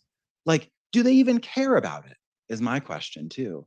Or do they just want the attention? Because I'm suspicious. I'm deeply suspicious about how much they care about it. Peter Boghossian is not doing the work. If Peter Boghossian was doing the work, he would actually be 2 years ahead of where I am right now, because he had a massive head start on me and massive resources and massive contacts. Peter Boghossian is failing at his efforts to keep up with what's going on. Peter Boghossian has no fucking clue, and I'm sorry. I wish he did. There would be nothing that would make me happier if Peter Boghossian actually knew what the fuck was going on, but he doesn't. And saying, we should attack, why are you infighting Carlin? Why are you infighting? Why do you always infight? Why do you criticize everyone, Carlin? Why do you do this? Because he has a responsibility that he did not live up to. I'm sorry. Peter Boghossian is one of those people that should damn well know better. He should be doing a better job of teaching people what's going on. Instead, he's fucking around doing on-the-street interviews to be internet famous. I have zero respect for that at all. Peter Boghossian should be spending his time first of all, he needs to really get caught up with what's going on, because again, I am like at least 2 years ahead of Peter Boghossian. And the reason I say that is I was calling out the anti-gay shit on the right 2.5 years ago. There is actually rationality behind me saying that. I was calling out the anti-gay shit on the conservative right over 2 fucking years ago. Peter Boghossian just the other day is like, gee, I just don't understand why the right is so against 2 men adopting a baby. I don't, is it that the right just hates gay people? Yes. Yes, it is. So if Peter Boghossian wants to pull himself up by his fucking bootstraps and do the work that I and my community have done to get 2 years ahead of him, then I will be much less inclined to call out his bullshit. But what Peter Boghossian's trying to do right now is become internet famous by doing on-the-street interviews and being like, I just can't imagine why this happened. I just can't imagine how we got, like, is this what you really think? Yes, Peter, that's what they really think. And they've been putting this on the internet for years. Your little on the street interviews are not giving us any new information that we didn't already know, based on information that's already been out there for fucking years that you didn't even bother to look at because you were dicking around doing God knows what. Don't tell me to stay fucking calm in my chat. And let me tell you why. Another thing that I've been working on recently, I'm a TV and film writer in addition to writing books. I just like to type things and then tell people to give me money for them, of all different forms of things. And there's a guild and a union for TV writers called the Writers Guild of America. And we have just sort of organized like one of the like the first time they've had a trans or non-binary specific like subcommittee, which it sounds so silly to be excited about a subcommittee, but also like being like, no, there's enough trans and non-binary writers that we feel excited enough to come together to speak with a collective political voice to the entertainment industry, which creates like so much of how we think about the world, right? Like that's desperately exciting to me. right? Like trans and non-binary people getting together in enough numbers that we feel excited and empowered to do something is like super exciting. I'm like getting goosebumps right now thinking about it. I haven't like talked to a big room about it yet. I've only been like doing little Zooms where we've been debating in our statement, like our open letter of the business. Are we going to say media or the media? And if you've never decided whether or not to include a definite article or not with a bunch of trans writers, it takes a while. It's like 10-minute conversation. I'm not joking. I wish that were a joke. That one would be funny if it were a joke, but it happened. But so one thing that we were trying to do, like I wrote this one version of the open letter, and then another writer came back with a different outline, and everyone kind of came to this group consensus. It's important for us to mention what's happening legislatively right now, right? And I didn't want to do that. I was scared to do that. I was like, I don't want to mention that because I know how these idiot, stupid studio heads think. I know how these like terrible corporate media heads think. And they're going to hear there are 400 pieces of legislation against trans and non-binary people in state houses across the country. And they're going to be like, oh, wow, everybody really hates those people. We definitely need not make shows about them because it's going to piss some people off, right? I was like, oh, like I don't want to mention it. Because if we mention it, we make it realer and we give it power and we mobilize it. And that's a really great point, and actually. we make them scared really great to engage point with us rather than dispelling the fear and making us feel effortless and interesting and most importantly, profitable. I mean, that's all they care about, right? They're just like, can you make us money? I mean, will people watch the thing you make? We promise. Subscribers, subscription retention. Oh, then they're like all ears. And so we sat down to think about it a little bit more. And here is the story that we've decided to tell. And it's the story that I've decided to tell myself. And I think it's the story that we should tell ourselves because it behooves us to have institutional memory as a community and as we approach, issues that we're facing. And I have now lived, like a third of my life or so. And I'm excited to be able to have a little bit of institutional memory to call upon. And I have the grace to fucking show for it. And what we landed on was like, this is actually kind of just like what happened with gays and lesbians. And I'm saying gays and lesbians really specifically here, like with historical context of that language, because if you think about the trajectories, they're almost kind of parallel, right? Like in the late 90s. Listen, I want to acknowledge that Rochelle is saying that she loves my work and learning from me. I do appreciate that, Rochelle. But the fact of the matter is I am not going to keep my mouth shut when I think that people that are pretending to be in this game could be doing significantly better than they are. And I do not appreciate when people come into my chat and tell me, don't talk about this cause, don't talk about it, just ignore it. It's okay. Let's all pretend that what Peter Boghossian is doing is cutting edge and really like up to speed with where things are. And it definitely isn't just a stunt to make him internet famous so he can make money. Definitely not. Just don't talk about it. Because the fact of the matter is things are never, ever, ever going to improve unless people open their mouths. It is ridiculous. Ridiculous. And maybe I'm being more like I'm having more feelings here. It's not directed at you personally. It is ridiculous that my community is so far ahead of where the influencers on the conservative right are. This really pisses me off. I mean, I guess I should pat myself on the back a little bit for doing the things that actually taught people what is going on in the world. It wasn't a concerted effort. It was accidental that it happened. But it is ridiculous that my community, my small little fledgling community, is so far ahead of where the big time conservative influencers are. And you have people like Peter Boghossian going, I just can't believe that the right hates gay people. They've hated gay people for a really long time, Peter. And anyone that has been paying even the littlest bit of attention already knew that. Congratulations. Let's move on to things that actually effing matter.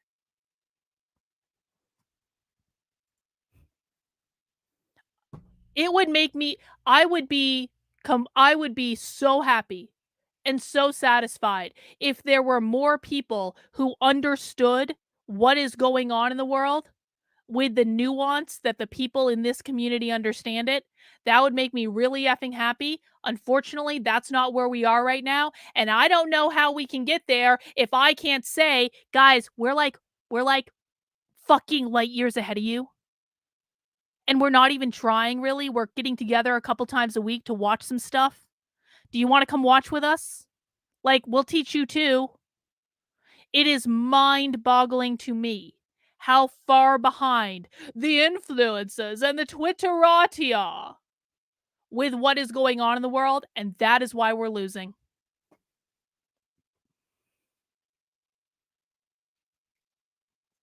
Laura, a lot of this is like learned by osmosis, but if you want if you guys want like a more entry level stuff, I have on my Substack, which is Carlyn, Karlyn. There's a whole section called carlyn.substack.com. You can find the link down there somewhere, whatever. I have a whole section on my Substack called Woke 101. And so that's where I'm giving like basic, like entry level things of like, here are things that you really need to know to like, they're the things that you're never taught that like I wish someone had told me. And I am actually going like it's on the list of 87 things I have to do. I do have in the back of my head to like build out actually like a class that people can take, like get up to speed, like woke 101 level stuff, like really bare bones, like plain English language stuff. And if you guys want to support me building that class, then go sign up for the Substack because that's what funds all this stuff. But I do have the Woke 101 section that I do post to very regularly that will break down these concepts and explain them. But you can also just come to this and like learn by osmosis, and that's really like the best way to learn. And I do my very best on these streams to like break things down for people and like make sure that I'm reiterating stuff over and over again. But just you're doing just fine. If you are not afraid of my yelling, you're doing just fine. Just hang in there, ask questions if you have them. There are many people in the chat that will be able to help you with the answers if I don't see them. So that's just the way it goes. Guys, please mount that like button for me. This is happy hour. We do this every week at Fridays at 5 p.m. Mounting the like button lets people know to come join us. Oh, yeah. Get my book, too. Actively Unwoke. I don't know if my website's working today, but you can get it on Amazon. Actively Unwoke, the ultimate guide for fighting back against the woke insanity in your life. Very 101 level stuff. So that's another resource as well. Ellen comes out, has a cover of Time, right?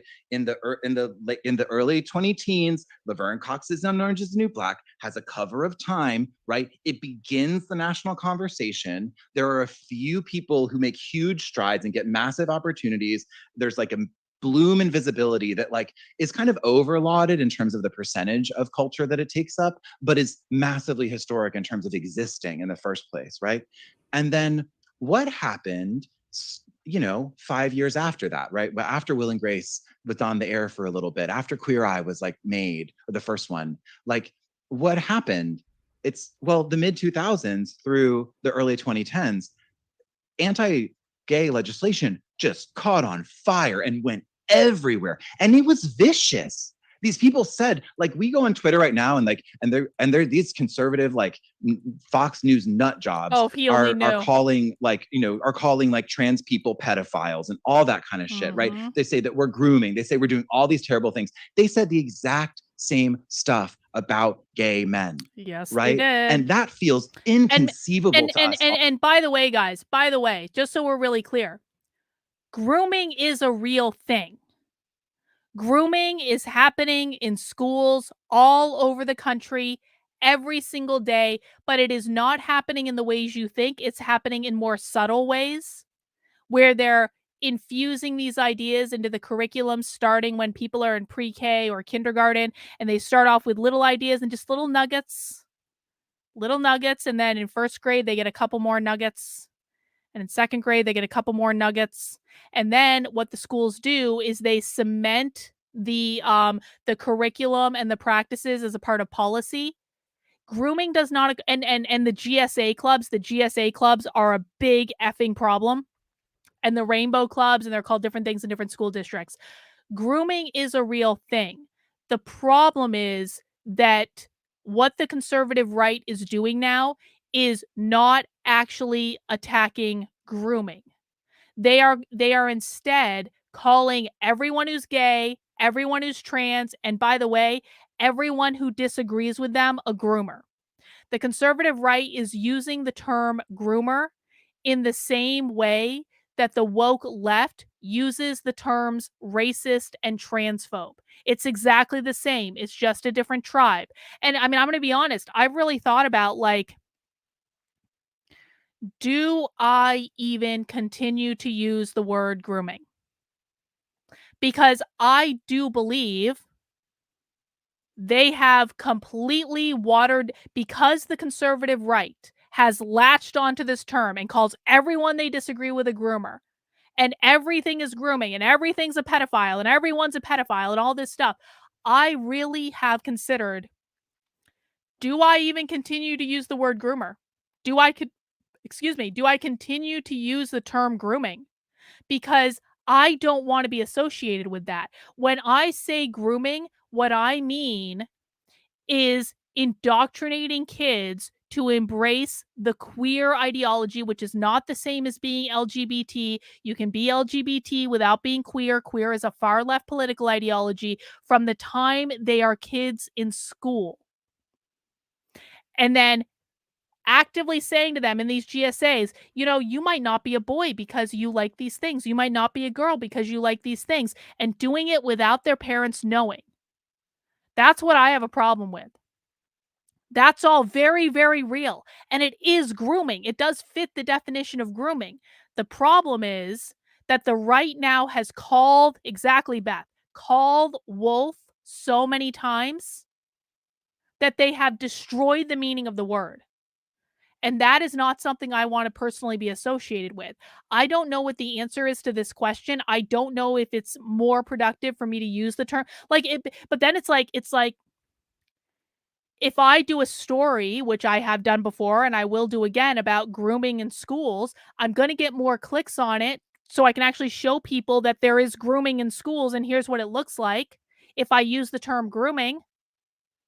But then I'm like, am I being associated with all this bullshit? Because I don't like that either. It's like a double-edged sword. I really don't know which way to go with it. I really don't, but it's something I am thinking about. Rottweiler, thank you. See, that's something that's happening for a long time thanks to Paulo Freire and his social emotional learning, but your average Walsh stan thinks it's about homosexual heathens. That's exactly right. There is real grooming, and then there is fake manufactured outrage. Paulo Freire, James Lindsay's Marxification of Education. What's going on with school policies? Policies and curriculum. The really boring stuff. It is boring when you look at it. It's easy to overlook. That is where the real grooming is. It is not Matt Walsh manufactured effing outrage.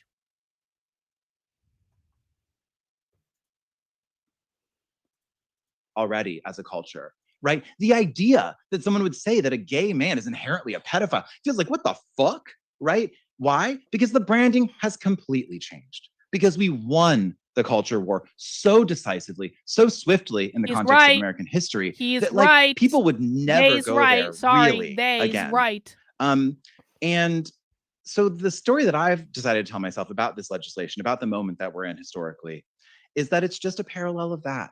We had our initial bloom, we had our initial blossom, and now there's this backlash. But the backlash is filled with a bunch of shady people with no integrity, legislators who will do anything to get votes. We're using trans people in our lives as a wedge issue that they don't even. This guy really knows, I'm sorry, they knows what's really up. These people are smart. Every time I hear the right dismiss the left as saying they all have mental disorders, liberalism is a mental disorder, I'm like, are you shitting me? Because they know what's up. They know what's going on. They know that every legislator across the country using these issues isn't using them because they care about them. They aren't even using them because they understand them. They're using them to get elected. They're using them to raise money. That's it. And they are shady, and they don't have any integrity. They don't. I'm sorry. I have met some of these people. I have heard many stories about these people behind the scenes that I'm not going to share right now on the internet. They have no integrity at all. Care, right? The moment that one of their kids is trans, they're going to get them on fucking HRT in 2 seconds, right? The moment that someone is trans in their family, they're going to turn the fuck around just like Dick Cheney. You know what I mean? Like, these people have no principles, no commitment to any kind of integrity, and they are using us to get votes from people who are easily manipulated. And shame on them for doing so. But also, shame on us if we let them make us believe that we are somehow losing now. No, no, no, no, no, no, no, no. We are inevitably going to win. And I want to be crystal clear about that, because these people don't actually care. They don't actually hate trans people either. They just want quick little votes, and they don't mind. They don't love trans people enough to mind putting our lives on the chopping block, but they don't actually give three shits. And the ones that do, Lord help them. They're probably trans themselves. I'm not kidding. No, there are studies about this shit. Like the "methinks thou dost protest too much" shit, that's real. They've done studies on, like, anyway, that's a whole other lecture. And Correct. so, yeah, I just say all that because I think we're about to. And that's why I really make it a point on my channel. I do not allow this shit, and I certainly don't do it on my Substack, and I don't think I do it on my Twitter or any of my other things. I don't care if people are trans. Makes no difference to me at all. Socially, play with your gender, cut your hair, do your makeup, like, wear whatever clothes you want, whatever. Do whatever you want with your body. I think you should wait until you're at least 18. Like, I think you should wait at least until you're 25, but it's your body, do what you want. I don't really care. I really do think we need to start making a concerted effort to really emphasize, we do not care if you are trans. We do not care if you are gay. I don't even care if you're non-binary. I don't really think non-binary is a real thing, but, like, fine. If you want to be non-binary, be non-binary. It's your life, it's not my life. I don't really care. I'm going to treat you with the same respect and courtesy that I would expect you to treat me. This bullshit with, like, refusing to use, like, pronouns just out of principle. This bullshit. Has anyone looked at Kelly what is her name? What is Kelly Cadigan? Something like that? That, like, TikToker that, like, I guess left the left and then went back to the left. Has anyone looked at the replies in her Twitter? Because this is a trans woman who very much passes as a woman. The conservative right says some of the most horrifyingly cruel things to this person that I have ever seen in my life. They are cruel. It is cruel. It is cruelty for cruelty's sake. Don't tell me these people are Christian. Don't tell me these people are expressing Christ's love.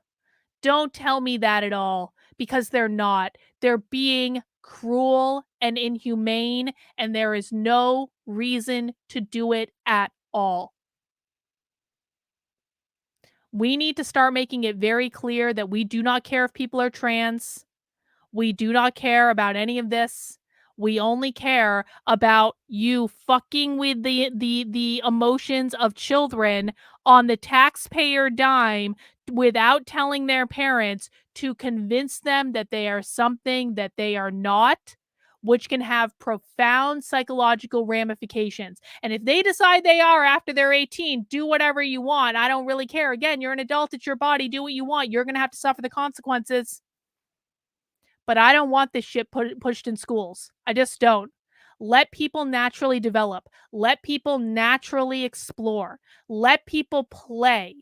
You don't have to have clubs and classes and curriculums about, how to be trans or non-binary or all these things. If kids have questions, that's a different thing. But this overt cruelty, calling everyone you disagree with a pedophile and a groomer, it's ugly and it's vicious and it makes absolutely no sense, and it makes the right look like exactly who the left says that they are. Be in for an exciting new wave of trans visibility in Hollywood. One that God damn it. Hang on. Sorry, I got another super chat. Rottweiler, thank you. The right engages in tokenism as much as the left does. Just wait until they discard people like Dave Rubin, whether he realizes it or not. I don't know how he couldn't realize it at this point. I mean, I truly don't get it. Like, he got so much shit when they had their kids via surrogates. And, like, on top of that, like all of like the Ron DeSantis like anti-gay stuff. I don't know how he doesn't see it, but you know what? It's his life. He can do what he wants. Thank you for the super chat. Appreciate it. Usher in, right? Where we're going to get our like trans Modern Family, we're going to get our trans Glee type vibe, you know, we're going to have like all these characters who aren't just like indie, like weird, dark, you know, whatever, but are like mainstream, bona fide, beloved Cameron and Mitchell, you know what I mean? Like fun, cute. Like we're going to have a sassy trans daughter who's like 15 and funny, and she's on a family sitcom, and she's making jokes about her dad because he likes eating tuna salad and she thinks that's gross. You know what I mean? We're going to get there. It's just going to take a second. And that's what we as the subcommittee are, that's how we framed it. We're like, what did y'all do in the mid 2000s? You stepped up, you made a bunch of really great shows that turned the tide, but also, and this part's very important, got you lots of Emmys and made you lots and lots of money. Okay. So you're going to make a lot of money off of us, motherfuckers. And so that's a longer speech than I meant to give, and fully extemporaneous, which is real fun because I don't know, there's a video. And yeah, that's kind of why I wanted to share that first part, because I don't want us to let them have our fear. I want us to feel courageous still. I want us to know how deeply we are doing the right thing and how wonderful and amazing it is that we care about trans kids and care about them feeling loved and care about them making it to adulthood, because we know the statistics on that shit, okay? What am I gonna read next? Also, what? Have you seen Ron DeSantis's ad about how he's more homophobic than Donald Trump? Because Ron DeSantis literally has an ad where he is literally saying that he is more homophobic and transphobic than Donald Trump. That Trump is just too friendly to the gays, and Ron DeSantis would never do that. It's on the internet right now. I covered it the other day. What time is it? Yeah. Yeah.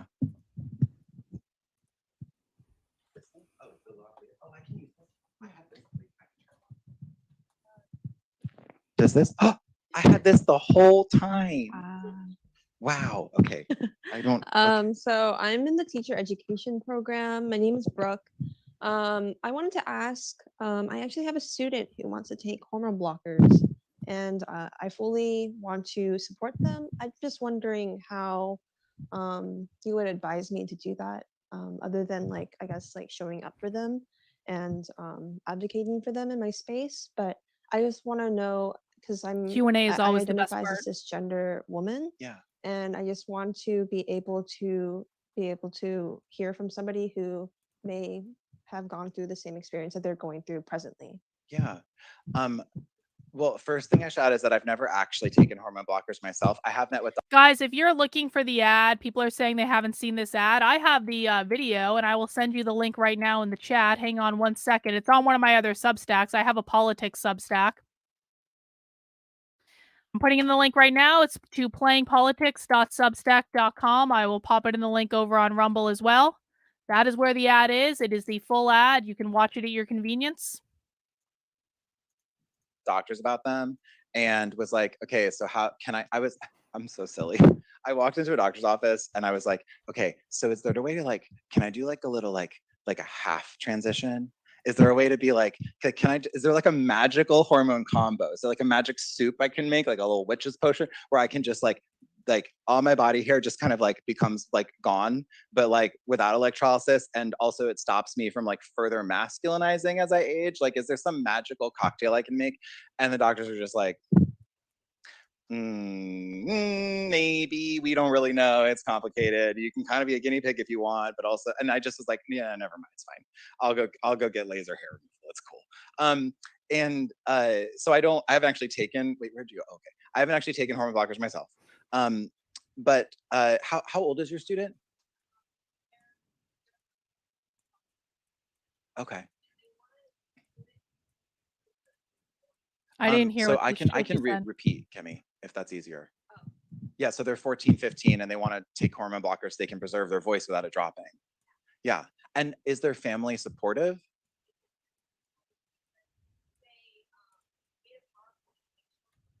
Yeah.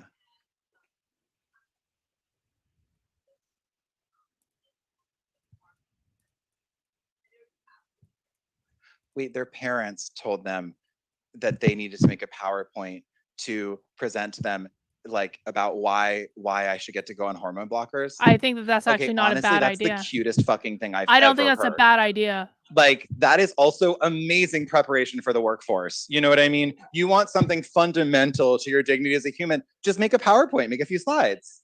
You know what I mean? Just make a few slides. Do you have a deck? Is there a deck? Sorry, is there a deck? Oh, hey, child of mine, do you want to go outside for recess? Well, do you have a deck? So you want to play back in the creek? Okay, where's the PowerPoint? That's I literally could not. That's some shit that if I pitched that in a writer's room, they'd be like, Jacob.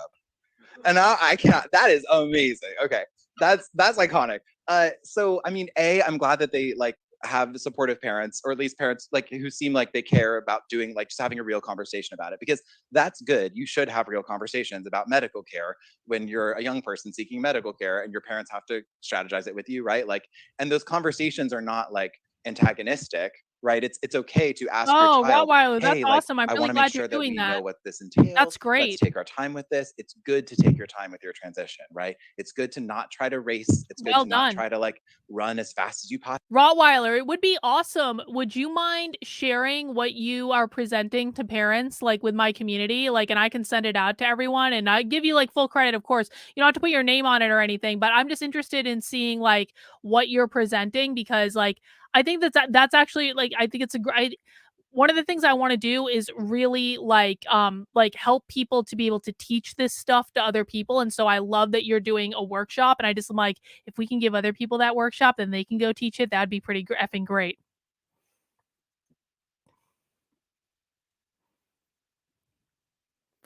Rochelle, it's cool. We're cool. It's all good. Possibly can. It's nice to give yourself like pacing and time to transition at the rate at that like at a speed where you can kind of like really check in with yourself as you go. My assumption is this student in California. My assumption is that like, you know, their parents will be able to go to them with like to a doctor with them, and the doctors that treat like trans young people, they're not like, they're very, very careful, they're very intentional, and there are protocols in place. Like, there are protocols. There'll be like necessary like meetings with a therapist and a counselor, right? Like, to just like talk through things, not because you're broken, but just because it's a big decision and you want to like, and also, you know, hormone blockers, one thing that's nice about them is that they're not permanent in any way. Like, that's the other misconception I think about a lot of transition related stuff, is people spur this moral panic. They're going to make irreversible medical decisions. And I'm like, you literally have to take, if you're on hormone replacement therapy, if you're on HRT as a trans woman or a trans dude, you have to take testosterone or estrogen for the rest of your life, right? Like, you have to keep adding it. You like, your body will go revert immediately to making like what it has made since you were born, like if you stop taking it. So, you know, it's not a permanent change either, right? Like, and I think that especially given that, like, I think they're probably just going to be okay. And all you have to do is just be like, I totally hear you, and what do you need? Yeah, I think that's the easiest question to ask. And it's sometimes we get kind of caught up in like trying to figure out how to say the right thing and how to be like really, really trans affirming. And sometimes all we need to do is just ask, hey, what do you need? What can I do for you? What do you need? You know? And like, I think that your student will know the answer to that, because they'll be like, oh, it's about my name, or oh, it's about these pronouns, or oh, there's this one kid in class who's giving me a hard time, or they'll be able to tell you, you know? And as long as you ask that with just the glittering empathy that's in your eyes right now, if you're just given like that, if you're giving the same energy to your student that you're giving to me right now, like, they're going to feel safe and held and like and supported by you, and you're going to do so right by them. And then, you know, if their parents end up being like really difficult or problematic, then like legally, you know, you can't, there's rules about that and stuff. But that's, you know, that's a separate conversation for where, you know, the unfortunate reality is that like, you know, you do not have sovereignty over your body, medically speaking, until you're of age. And sometimes that's good, and sometimes parents use that to abuse their children in all kinds of different ways. I was actually really on board with what Jacob was saying, right up until they said, you know, you don't have like when they said, you don't have sovereignty over your body until you're of age. I was like, yes, that is, yeah. I was like, good, Jacob, good, okay, good. And then they were like, and there are a lot of parents who use that to abuse their children in any number of ways. I was like, no.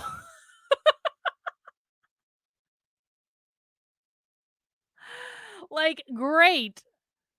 Although there is something to be said for that. I'm not actually saying that what they said is factually incorrect. I just don't think that denying children puberty blockers and cross-sex hormones because they went to a GSA club one day and then came home and said that they're trans, I don't personally think that that's abuse. I think if they were to give the child cross-sex hormones and puberty blockers because they came home from the GSA after one day and said, "I think I'm trans or non-binary and I would like to go on these drugs now," I think that might actually be more like, I don't know, Munchausen's by proxy, which is kind of like abuse. But we were so close. Jacob was so close. I was, like, really proud of him. Them, sorry. It's not intentional. I really do try to respect the pronouns. So yeah, like I think it's just important to remember that it's a less big deal to get on puberty blockers than it is to get a tattoo. Like a tattoo is more work to undo. Puberty blockers, you just stop taking the pill, you're good. Done. Back to like, like you will just start. I mean, you'll have to start puberty, you'll start puberty. So that's not chill. Because but like it's like that's all it is. You just stop taking the pill. Kaboom. It starts. Like, your body gets back to making the little testosterone or estrogen factors gets to spinning. I'm clearly a medical student and know a lot about medicine. Anyway, yeah, I think I might read another little section if y'all want. Let me see. What did I want to read next? Okay. Sorry, can I have this mic back? Because I would attach this lavalier mic, but the problem is that with this dress, I have to run the cord underneath the dress and then clip it to my underwear, and I'm not going to do that in front of you because that is not, you're not paying me enough for that. Okay, I'll turn this off for now. Okay, great. Oh, okay, great. I'm going to put this back in here. So another part of this, another thing I wanted to read, and are y'all so we'll do a choose your own adventure. So because I love doing this with audiences, and I want to be very clear that this functions like American democracy. So it's not a true democracy. We're not doing a formal vote. Whoever is most bombastic and loudest is going to sway the room. So we can either do another middle school story, or we can jump to a college one. Okay, great. So I'm gonna read about a let's see, where am I gonna start for this one? Okay, I'm gonna read about a slice from my freshman year at sunny Duke University in lovely Durham, North Carolina. Well, Durham is actually amazing, so I shouldn't say that in line with the sarcastic list. So this, just for context, this is, I don't even need to give context because the paragraph starts with context. So we're just gonna fucking go. When I returned to campus that January, everything had changed. January at Duke University is hell, not because of the weather. North Carolina doesn't really get that cold, but because the campus is overtaken by sorority and fraternity rush. For me, the stakes of the rush process were immense because the entire system was built around totalizing gender norms. Seemingly overnight, a two-gender system was consolidated across. Shit! I never even considered this. You know what? Sometimes we have to take the good with the bad. And while I am not in favor of insane gender ideology that wants to abolish the gender binary entirely to liberate us from this idea of gender, I do think that if a byproduct of that is that fraternities and sororities get canceled because they're based on the gender binary, I'm not going to be upset about that. I'm not going to be upset at all. again, sometimes even the most negative thing in the world can lead to positive outcomes. And I feel like we should really open ourselves up to that idea. If gender ideology wants to cancel Greek life on college campuses, I think that will probably be a net benefit. I'm on board. Campus, the binary seemingly fortified in stone. People who I knew to be fearlessly individual fell in line, wearing the required salmon shorts or the requisite white dress. As they increasingly conformed to the gender binary, my slice of campus became an island. At the time, it felt like being taken hostage, forced to endure the social effects of something that I didn't want in the first place. Even students who didn't rush were party to the madness of it. It touched everything, crawling through the consciousness of the entire first year class. We were being sorted. We were being evaluated. If you didn't rush, you were simply admitting that you thought of yourself as a nobody. I know this may not be fair, but to my tender proto-queer heart, it felt like my friends were bailing on me, deciding that my identity and happiness as a gender nonconforming person weren't worth defending, deciding that the personal cost of truly being an ally to me, of opting out of gendered social institutions that create a hostile world, simply wasn't worth it. Watching all this go down, watching my friends join a system that would tell a girl she doesn't deserve social standing because of her thighs are too big, watching my friends trade in any possibility of gender freedom in exchange for social power and shitty beer, damaged my sense of trust in the world and in other people. I'd barely begun to figure out who I was when the rug was pulled out from under me.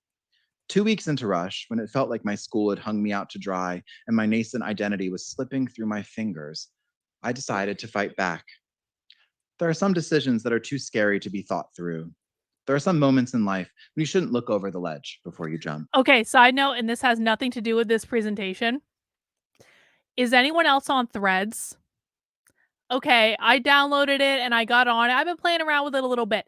But one of the things that is so funny to me about Threads is what I did was I just connected it to my Instagram. And so it like imported a whole bunch of stuff and like, it started connecting me with people that like it started connecting me with people that I haven't really talked to since like the before times, which is like I basically categorize my life at the moment in like before the Trump rally article and after the Trump rally article. So like before I went viral on the internet for political bullshit and afterwards. And the before times is when I had a lot of lefty friends and like I was doing like I was focusing basically all my time on like organizational psychology and keynoting and teaching people about mindfulness in the workplace and communication in the workplace. And I still do some of that stuff, but I don't do it as much today as I did back then. So I have a whole different social group from the before times than what I have now. When I got onto Threads, it basically connected me with a whole bunch of people that I knew from like the HR world, or I knew them from higher education because I worked in higher education for 10 years, or I knew them from like any number of places. Well, I posted earlier on Threads, I said something like, I said, I love that all my old lefty friends are showing up in Threads again so I can properly assess how deranged they become since we last spoke.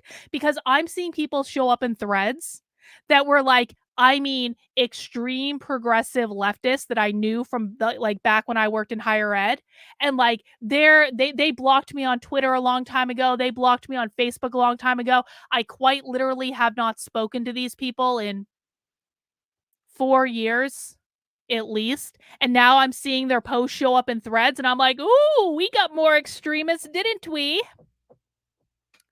Well, there's this one specific guy in the HR world that I thought was a total leftist that is actually extremely well known and extremely well connected in the HR world, which sounds crazy. It's like it's the HR world, it's like crazy niche little community. But like I used to speak at the largest HR conference in the world. I used to be like a featured speaker at the largest HR conference in the world for like years and years and years, right?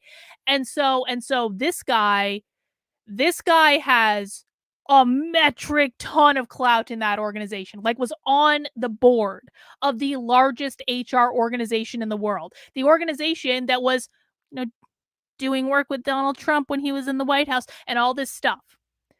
And when I posted, And I haven't spoken to this guy in years.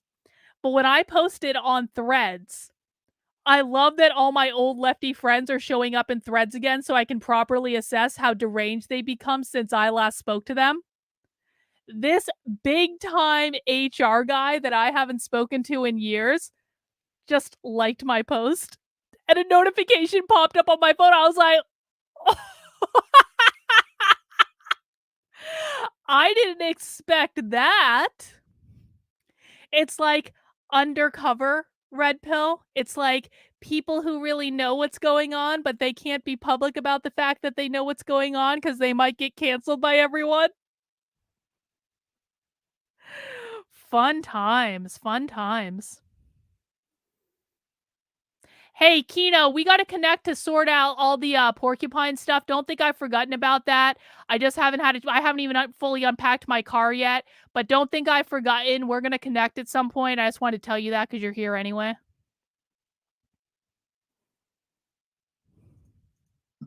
You can only pick at the edges of your Band-Aid for so long before you rip the motherfucker off. Having watched one too many of my friends be fat-shamed by their supposed sisters and exhausted from hearing horror stories of fraternity hazing, just to give an aside here, one of my friends had to chug. What did he have to chug? It wasn't vinegar. It was something worse. But he had to like chug some awful vile substance and just like threw up blood. And I was just like, And the administration was like, well, they give a lot to the Alumni Association. And I was just like, okay, this fucked up. Anyway. Yeah. Oh, yeah. Sorry. You want to read along? We're on page 199, just at the top. And exhausted from hearing horror stories of fraternity hazing, I found myself hoofing it to the Dollar General off campus, marching straight to the makeup aisle and purchasing the brightest red lipstick and loudest nail polish, a glittering gold, that I could find. Before I knew what I was doing, I was back in my dorm room painting my nails and adorning my lips. It was the first time since childhood that I'd done either of those things all on my own. Sure, I'd worn makeup for plays and for a drag show, but never on a random Saturday, and certainly never of my own pure volition. When I was done, I stepped in front of the mirror. The reflection looking back at me was startling yet sublimely beautiful.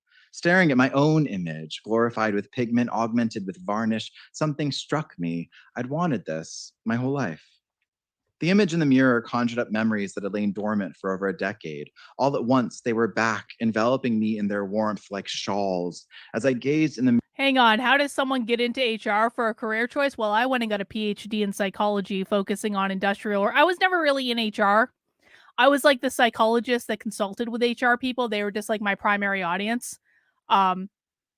But you can study HR in college now. Like there are degrees in HR. Like if you really want to, I don't think it's a good idea, but like I mean there are good HR people. There really are. There aren't enough good HR people. But it's easy enough. mirror, I saw my child self looking back at me. Beneath the layers of shame, cobwebs, and dust, my purest, youngest, most uninhibited form had managed to break through. My hands no longer my own, but the hands I'd always wanted. My lips no longer constituted of flesh, but stardust. I smiled, then broke into peals of laughter that cascaded out of me, bouncing around the room and reverberating throughout history across time to a place where the truth of my gender danced without confinement, without restraint, without inhibition, without fear. If you're going to be an HR Looking trainer, back at me in that mirror, I saw something I could never unsee. I think it's fun. An image that would both support me and haunt me in the years to come. I saw myself. Truly and deeply, I saw myself. I'm almost done my sherbet beer. But It's really like good. any moment of divine vision, Good choice. you have to come crashing down to earth sometime. After speaking with God, every prophet has to head back down the mountain. Unless you brought a tent, you can't stay up there forever. More often than not, prophets are not received with kindness. Normal people don't like the fact that you spoke with God. They're jealous because they wish they could talk to her too. God's one cool chicken. You don't make friends by bragging about how tight you are with her, telling people she gave you the exclusive on human truth. I mean, how would you feel if one of your friends was like, yeah, I already know what the new iPhone looks like. God showed me and not you. It sucks. Makes you feel left out. En route to the dining hall for lunch that afternoon, I'd never felt more prophetic or more visible. Walking past fellow students on the quad, I felt like Moses or Jesus must have felt when they too returned from the mountaintop. Like Moses, I came back down from the mountain to a group of people who were praying to a false idol. Like Jesus, I came back down from the mountain a hell of a lot shinier. The shame was overwhelming, though. I was imbued with divine knowledge, but all I wanted to do was keep my head down and be as invisible as possible. Involuntarily, out of instinct and fear, I looked at the ground as I walked and kept my hands in my coat pockets. It took bumping into a classmate for me to even realize what I was doing. Startled out of my daze, I resolved to keep my head up, my eyes forward, and my hands uncovered. I feigned a sense of courage, boldly displaying my crimson lips, letting my nails sparkle unfettered in the sunshine.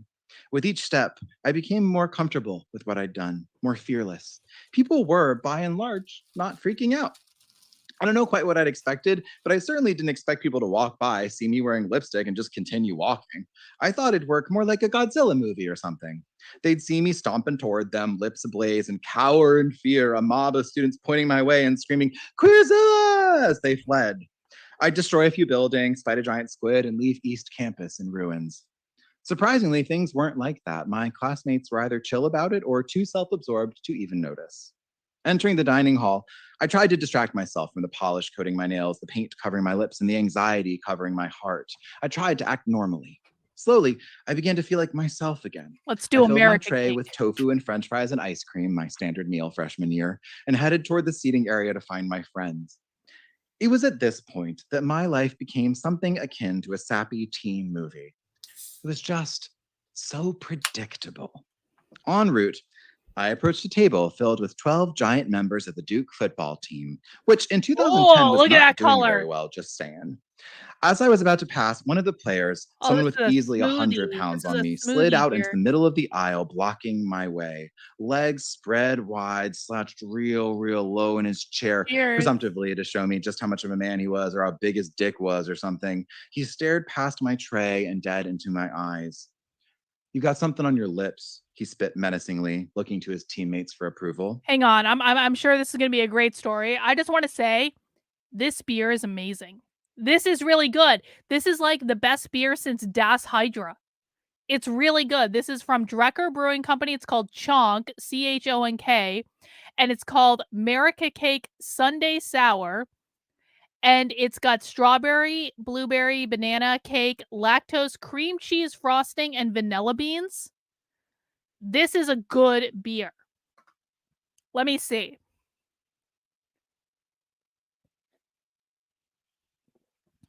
We've got some banana in there. I can definitely taste that. I can taste like I can definitely taste berry. It's like if you had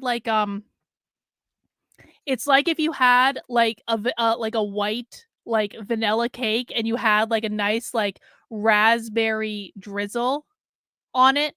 That's what it tastes like. It's really good. And by this point, because I'd gotten distracted by french fries and sort of already forgotten that I was wearing lipstick, my first thought wasn't, "I am being bullied. This is a hate crime." My first thought was, "Jacob, how did you already manage to get food on your face? You haven't even started eating yet." I stood there for a moment, stunned. Then it clicked. He's talking about my lipstick. He's bullying me. Huh. In my head, here's how the rest of the scene plays out. There's a lot of all caps in here, just FYI. "Oh yeah, motherfucker," I yelled, loud enough for the entire dining hall to hear. The room fell silent, everyone watching with bated breath. With all eyes on me, I approached him real close, getting right We between don't his ask that widely question, spread legs Laura. and leaning in seductively Don't as ask I that question. continued The to carbs yell. don't "You exist. got something to say about my lipstick? You got something to say about my fashion choices, you piece of shit? Does my lipstick make you insecure, little boy? Do you need to show your football bros just how much of a man you are by making fun of me? Well, the joke's on you, asshole. Men aren't even real. Gender's fake. And the only guys who make fun of gender nonconforming people are guys who secretly want to fuck us." I paused, taking it. I'm not done. Don't clap yet. I paused, taking a deep, slow breath, staring directly into his good. eyes. "I'm not done. Is that what you want, dude? You want to fuck me? Is that it, huh? Well, guess what? I wouldn't fuck you in a million years, you brat. You want to know why? Because Duke football sucks and y'all haven't won a game all season. Maybe try actually being good at football, win a game for once, then maybe if you're real lucky, we can have a civilized conversation about the methodology I will employ to destroy your dick. Capiche, motherfucker?" He whimpers. He's rock hard, throbbing with desire for me. Oh my God. I lean in further, slowly, excruciatingly close. I give him a gentle, barely there kiss on the cheek as I dump the entire contents of my tray onto his lap. Ice cold Diet Coke, tofu salad, and mint chocolate chip ice cream dampening his fiery crotch. I back away, effortlessly blowing him a kiss before turning around and never looking back. Saying nothing more, I strut out of the dining hall and into the frigid January evening, where Robert Pattinson, FKA Twigs, and Taylor Lautner are waiting for me in a bright. This is written in a very specific historic era. And Taylor, it's ethnographical. And Taylor Lautner, that is how you say it. It's not ethnographic, it's ethnographical because it's magical. And it was a portmanteau, not a grammar mistake. Where was I? Where Robert Pattinson, FKA Twigs, and Taylor Lautner are waiting for me in a bright pink vintage Mustang. You're late for our double date, Taylor fusses, playfully pulling on my scarf before planting a kiss on my red lips. I know, I'm sorry, sweetie, I reply quietly, nestling my head into the nape of his neck. Mama had some business to take care of. We drive away into the night. No one comes back to campus to claim my belongings. I am never heard from again. I've simply vanished. Years go by, students come and go, Duke ages, buildings rise and fall, the universe inches closer to its inevitable heat death. But if you look closely at the marketplace, that's the dining hall, but if you look closely at the marketplace on a cold January night when the moon is full, students will recount hundreds of years hence. Some say you can still see the silhouette of Jacob's bright red lips whispering, "Motherfucker," into the night. In my head, that's what happened. I love that. I'm sorry. You can have all the feelings you want about that. That was great. This guy is they is a great writer. Amazing writer. And this is like awkward theater kid stuff, right? And so I have no problem with what they wrote. I think that was a great story. I mean, obviously it wasn't real, okay? Who knows what actually happened, but that was awesome. Like and you know what? Here's the thing. If someone makes fun of you, if someone bullies you for something that like, you know, for something stupid like wearing lipstick, then tell them to fuck off. Like, honestly, like I actually have no problem with this entire section of the talk. In fact, despite myself, I think I might be starting to actually kind of like Jacob, and I don't like admitting that because I'm going to get in trouble for it later. But I'm finding myself endeared to Jacob in the same way that I am endeared to Dylan Mulvaney. Okay? If anyone asks, please tell them that version. In actuality, I stared at him dumbstruck for approximately 2 seconds too long, then broke eye contact while barely managing to croak, yeah, it's lipstick? It was more of a puff of air than a sentence. It didn't even land as a proper retort. Ashamed, embarrassed, and caught off guard, I shuffled sheepishly around him en route to my seat, Jacob hoping is he wasn't an going to try to artist. hit me as I passed by. Exactly. I'm not going to read the next part because it's like long and annoying, and I can just give you a spoiler. You want me to spoil it? You can guess. I mean, if you had to guess, okay, let's guess what little activist Jacob did after a member of the Duke football team, like, kind of like, did some shady shit. I mean, yes. Yeah. But mostly I just like wrote a very long email to the coach of the football team saying, excuse me, you need to do a diversity training for your football players so they stop making fun of me in the dining hall. And it turned into a like bureaucratic nightmare and nothing got done and everything was terrible, and that's how it goes. So yeah, I wanted to share that story also because I think the other thing that feels very important to me is when we're talking about education and the queer imagination, and technically Stanford doesn't qualify as public education and the queer imagination, but we're going to roll with it. I think it's really important that we don't miss out on thinking about higher ed and the kind of like real challenging moment that we are in terms of discourse and what it means to create places where the dignity of all students is respected, and what that means for free speech concerns and all that kind of stuff. And I know there's been a lot of drama going on at Stanford about a lot of bullshit happening recently. I heard Matt Walsh was here. I think that's someone who also probably wants to fuck me. Just saying. I think it's important to put. I don't disagree with Jacob that Matt Walsh is very thou doth protest too much. I don't disagree at all. Sin, I have a real problem using they because my brain says it is plural. Sorry, Jacob. I mean, I agree, Sin. I'm just trying to, like, I try to respect the pronouns out of propriety because, like, I say, like, you know, give everyone basic respect and courtesy, like, that you would want yourself. So, I do have a problem with they. That's why I use their first name most of the time, but I agree with you, and I appreciate the super chat. No offense, Jacob.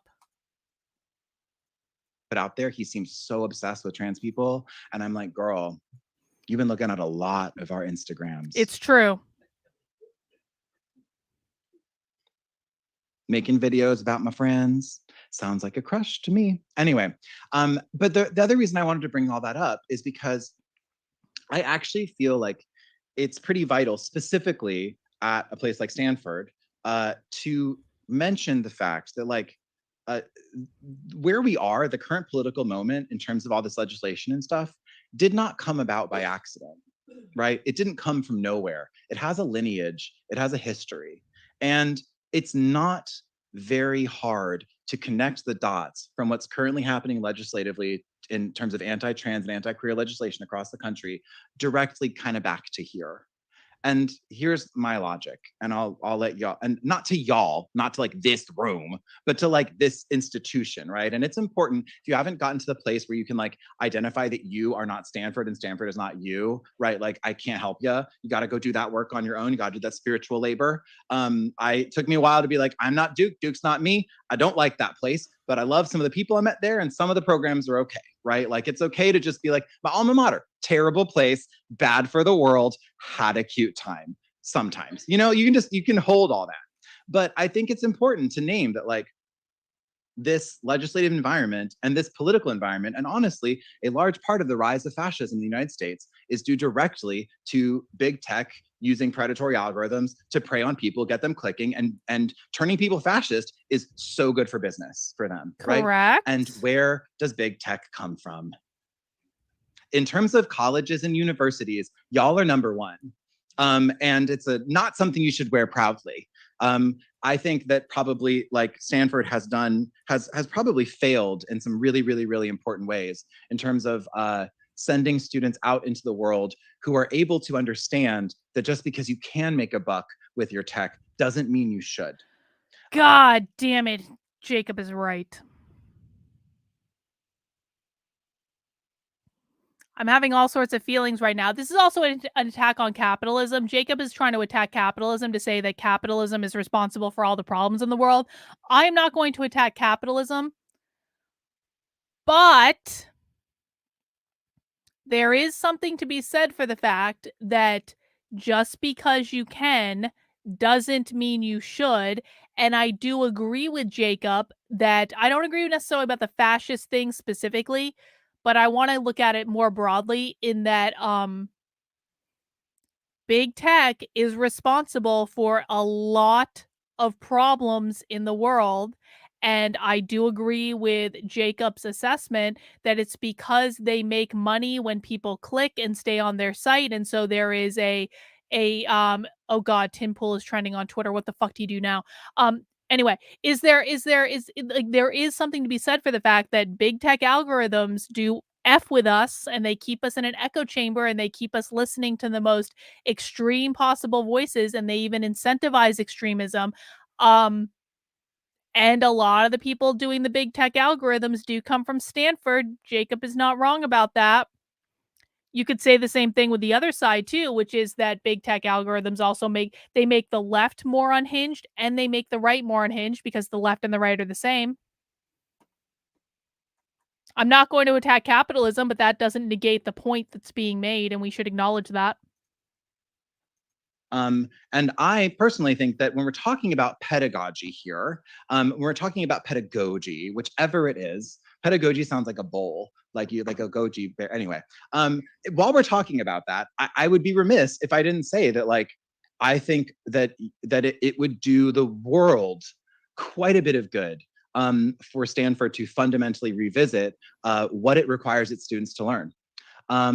Because for a campus that seems to for all these deans talking about how much they value speech, I'm like, well, maybe if you're so invested in ethics and stuff, maybe teach that to your engineering students more. Maybe do some more humanities work with people who are learning like computer science, right? Maybe make ethic. I don't know what's required, but clearly whatever is required is not enough, right? Because it's really important for every person who's learning how to code and wants to go work in pallet work down the street at wherever the fuck.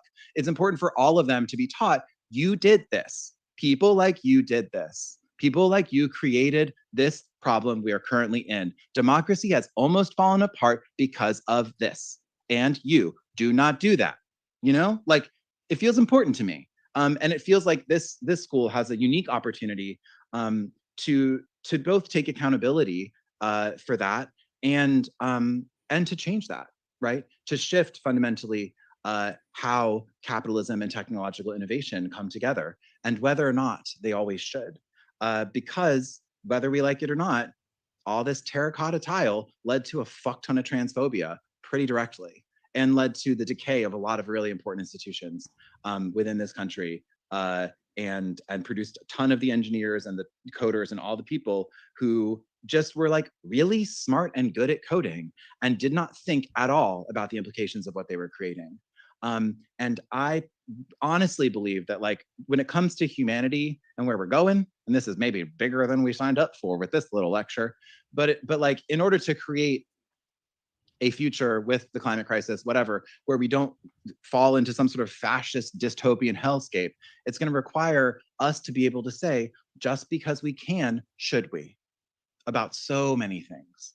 And that kind of communal care and care for the future is also going to benefit trans and non-binary people. It's going to create a world in which we can be safe and get through this together. I promise you, there are a lot of great trans farmers out there. We're going to help you grow food when shit gets real. You know what I mean? We're tough little nuggets.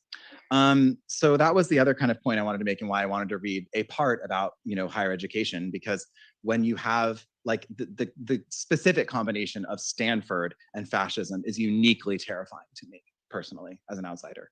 And I think that I just want y'all to know that the fights you're fighting on this campus are deeply valued by those of us who do not have a direct ability to influence here. And I want you to know it's a good fight and it's a worthwhile fight. And if you get a little jaded or feel a little burnt out, find ways to rest. That's important. Maybe find a meditation practice or something, but also like find ways to rest so that you can keep going, because it's worth it. It really is worth it. This place is different. It is not the same stakes as other universities. And I think we should hold that. For all the little trans babies out there and all the little queer kids who literally just like want to wear a tutu and spin around and feel happy, and for all the like spunky little child lesbians who are just like want to play with their Tonka trucks and are currently being bullied by someone adult who watches who consumes terrible vitriol from these awful algorithms that are like preying on how easily they eat misinformation. I want that connective tissue to be there. And with that, should I open to Q&A now? I probably should have a while ago. What time? Where are we in terms of how long we can go for? 10 minutes? Okay, great. So yeah, with that, any questions? Literally anything. I'm an open book. Because you have my book and you can.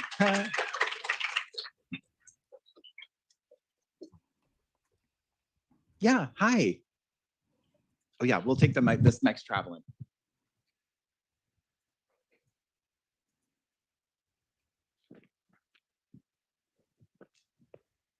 Thanks for your optimistic perspective, and I especially like breaking news that has nothing to do with this, but I just happened to see it on the internet. Apparently, Dennis Rodman got a giant tattoo of his girlfriend on his face. It looks crazy. It legitimately looks crazy. Don't ever get a tattoo of your significant other tattooed on your face. That's just a really bad idea. Anyway, let's get into Q&A. Q&A is the best part. We got about 15 minutes left of this. We're going to stay focused. You're bringing up the role of media and all of this, but I'm wondering, sort of to your earlier point about how we shouldn't give like the politicians and legislators too much of our fear and attention. What about like the movement around the country and like school boards and local like parents trying to control what teachers can do and the environment around that? Like, how do you approach that, and what do you think we can do to make it to make it more of an even playing field, I guess, for the other parents and other people in the community to fight for the other students? Yeah, I mean, I'm a big fan of, because one of the things that happens with with the news cycle and with social media, one of the ways in which it's predatory is that it presents us with these massive problems that we can't solve, and because we can't solve them, we resort to yelling about them and sharing them and circulating them and letting our rage be known, as if that is doing something, right? And I think we've all gotten to a point in sort of our understanding of tech literacy where we know that like a tweet is mostly hot air, right? That these things are not deeply, there are many more shades of gray than that, obviously, but that like, just yelling online isn't really like, it's an echo chamber. It's going mostly to people who already believe it. Like it can rally something, but often leads to, I would say probably more often than not, leads to inaction rather than action, right? That like, it really leads to the disintegration of movements or the disorganization of a movement rather than the organization of a movement. And I think the trans movement is an amazing case study for that. We have barely any organizing apparatus in terms of formal stuff, right? Like there should be a national trans organization that every trans person feels like kind of connected to, right? And feels like they're a member of, and feels like is weighing in on these things and targeting really specifically. But we don't necessarily have that because we're a community that came of age in the internet era, where we like learned like, oh, if I just go on Facebook or Twitter or Instagram or TikTok and post about my outrage, that is organizing, right? And so I say all of that to say that like, if you're reading about something that's happening elsewhere, it can be really hard to figure out how to respond, right? And I think the most radical thing we can do and the most effective thing we can do is try to think about what are the places and the ways we can actually make a difference, right? So like we're living, do you live here? Yeah, so like if you live here, what are the ways that you can make a tangible difference? And it's not none, right? Most of us have relatives who live somewhere else of some capacity, or friends who live somewhere else, and thinking about like, okay, rather than being like, there's some bad thing happening in Nebraska, I'm gonna fly to Nebraska. I'm like, that's probably not sustainable. But being like, okay, I have like, where are the friends that I have in smaller communities? Who are the people that I know in areas that are more red, who I can bolster, right? Who I can sort of nudge and be like, hey, it would be really cool. Have you ever thought about bringing a resolution in front of your school board supporting this thing or supporting that thing? If you wanted help writing it, I will write it with you, right? If you want help implementing it, I can totally do that. Or if you have if you're doing important political work, I'm here as like an emotional sounding board for you, like a real actual human to human support for the work that you're doing. So that's one way. But then the other way, and it's what I do, right? Like my coping mechanism, every time I think about, oh God, shit's going down in Oklahoma. Oh fuck, shit's happening in North Carolina. Oh damn, Florida's going bonkers again, right? Like every time I consume that and I'm like, ugh, I don't want to use the idiom stick to my guns anymore. Does anyone know like you remember that like PETA graphic that was like, it's not two birds, one stone, it's two birds, one scone. Do you know, like, what's the stick to your guns? I don't know, stick to your britches. I don't know, whatever. Anyway, like I remind myself, I'm like, Jacob, you have already thought about this. You have your change model executed. You are in Hollywood. You are at the source and the heart of American culture and propaganda. You are going to make better shit. You are fucking shit up day in and day out there. You got some extra angst, channel into sending emails to WGA board members, right? Channel it into writing another really good pitch for a show. Like you have picked your strategy, you stick to it, right? And at an institution like Stanford, there are so many wonderful places to channel your frustration into global impact, right? And so, and it's okay. That is actually still solving the problem, right? Like there are so many layers at which these problems come from and so many ways at which they need to be solved. So it's important for us to also be like, we are not solely accountable for every individual thing, bad thing that's happening. And feeling like that is not sustainable. It doesn't help us in movement building. And it makes you feel like terrible. So like, and the most important thing for any movement is to help people continue to feel good. Like, and feeling good can look like a lot of different things. It can look like feeling like your anger is valid and amazing and shared, and feeling good and being angry together. Like that is a way of feeling good. But feeling like, oh God, I can't do anything. There's nothing I can do. I have no power. I can't solve this. The moment you feel that way, like that as a movement, that means that we're like not gaining something. And so finding ways to feel good and then stick to whatever strategies you've chosen for your local community or for, you know, this community as a sort of global touching community or whatever, like that is so worth it and enough, and is not, this is not me giving you some easy answer. That's also tons of work. It's so much work, right? Like so yeah, I think that's what I would say about that. But also, yeah, just touching base with people you know who live in other places and saying, hey, what's going on? Like, is there any weird trans stuff going on right now? Is there anything you want to talk about? Like, do you understand? Like, do you have any questions about like trans non-binary stuff? I'm not perfect at answering them, but I can probably do a better job than what you're hearing on certain places. You know, like that's also super valuable. Like I still keep deep roots in North Carolina for that reason. You know, I like went back and did a book talk at my church and everything. That was funny. It was amazing. I love them. Anyway, yeah. You want to speak into the mic for the people online in the future recording. Oh, I forgot about that. Yeah. Okay. Okay. Thank you so much for that talk. I'm 26 and I have back hair, so I feel seen in a very affirmative manner. I saw that you had dedicated your book to girls, boys, everybody in between, and your grandmother.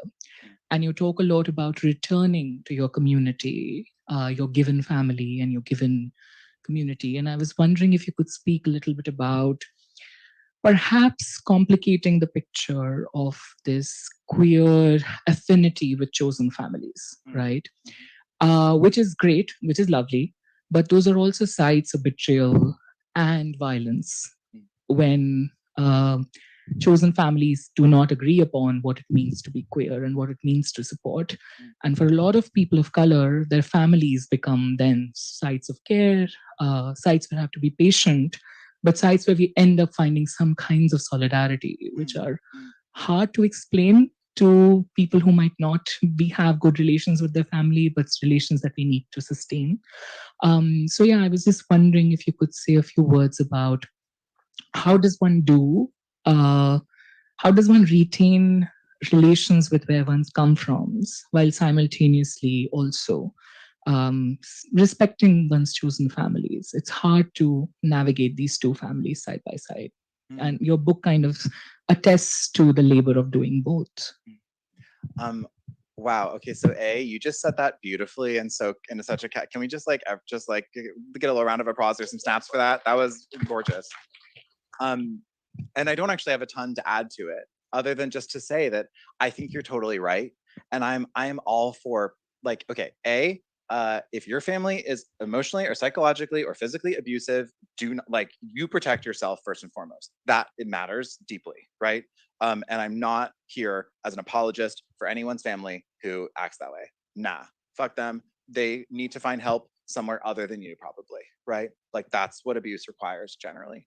And it is okay to cut family members out if they cannot treat you with the fundamental dignity that you deserve.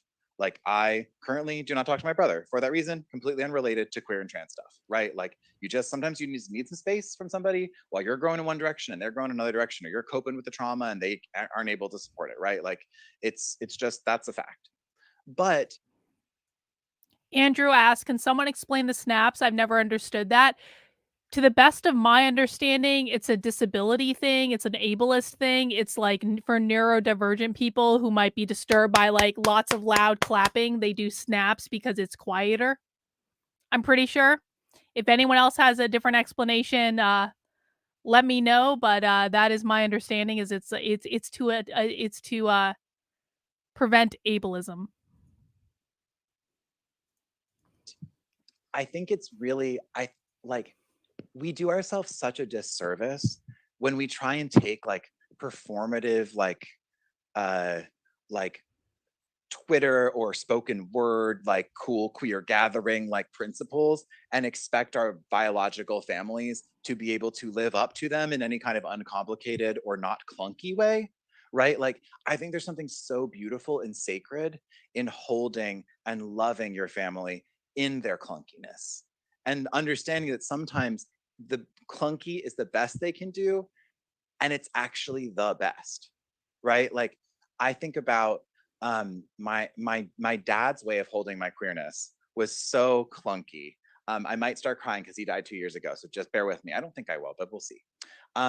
And like, we had this amazing experience together because I did a lot of caregiving for him as he was in his dying process. And I've never been closer to another human being in my whole life ever. Like, he is the closest person I've never felt more emotionally connected to another person. And I didn't expect that, right? Like, I didn't assume that would be where we would be. Like, when I didn't expect he would die so young, but I didn't expect that we would be there, right? And the clunkiness of it became my favorite part. It became the most beautiful signature thing. It became like the Abraham Tobiah touch on the sort of like queer trans conversation. And I'll just like, my dad had a nickname for me that he came up with one morning. I like that we used to eat breakfast together a lot, and he was just so proud of himself. That was the funniest thing in the world. He was like, oh, you know what you are? And I was like, what? He was like, you're my Sunday. And I was like, oh my God, Dad. Yeah, yes, I fucking am. Absolutely. And he was like, I'm gonna call you Sunday. Like, it's like Sunday, Sunday. And I was just like, perfect.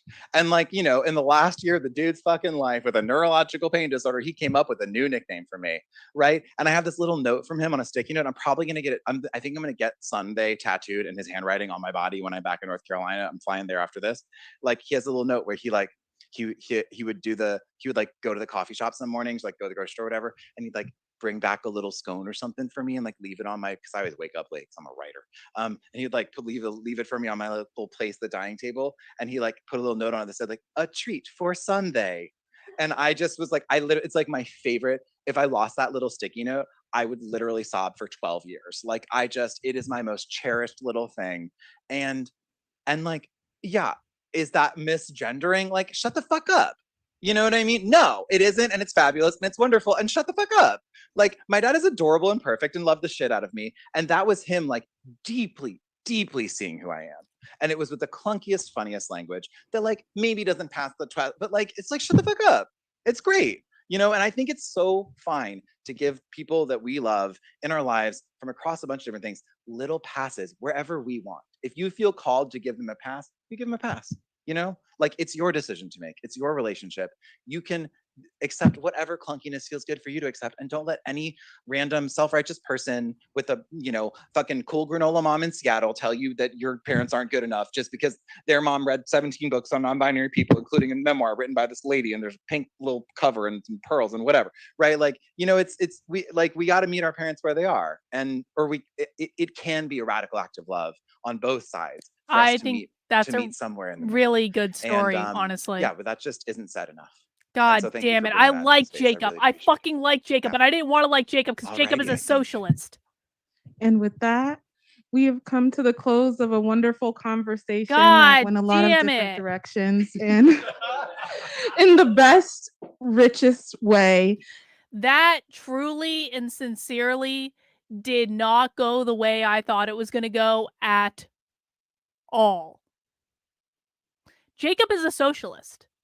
I like a self-professed socialist. I was looking around at some of Jacob's like social media posts, and I'm not mischaracterizing. I'm not mispolitical gendering, whatever. Jacob literally says they are a socialist. But I feel like Jacob is a socialist because of how cruel they perceive the right to be. I don't think that Jacob said many bad things in this presentation. I really don't. Like, I can nitpick. I can say, okay, well, they probably shouldn't have said that parents who aren't giving the cross-sex hormones to their underage kids are abusing them. Probably shouldn't have said that. But I don't think I don't agree, Rochelle. I don't. I don't think Jacob is actually that dangerous. I don't. Jacob was not speaking socialist. I strongly suspect Jacob doesn't really understand what socialist means or what ideas social and the reason I say that is we watch a lot of socialism on my channel, and Jacob was not speaking socialist in any way. And anyone who watches Socialism Saturday regularly will know what I'm talking about. You know when someone is speaking socialist and when someone is not speaking socialist. No, this is not a real thing. Don't make shit up. He is not a real socialist. He's like, sorry, they. I really do try to respect the pronouns. They. Jacob is someone who probably liked Bernie Sanders an awful lot and therefore dubbed themselves to be a socialist, but is really just a creative. Jacob is someone who was a theater kid in school, very creative, very flamboyant, wants to play around, wants things to be pretty and beautiful and very, very gay.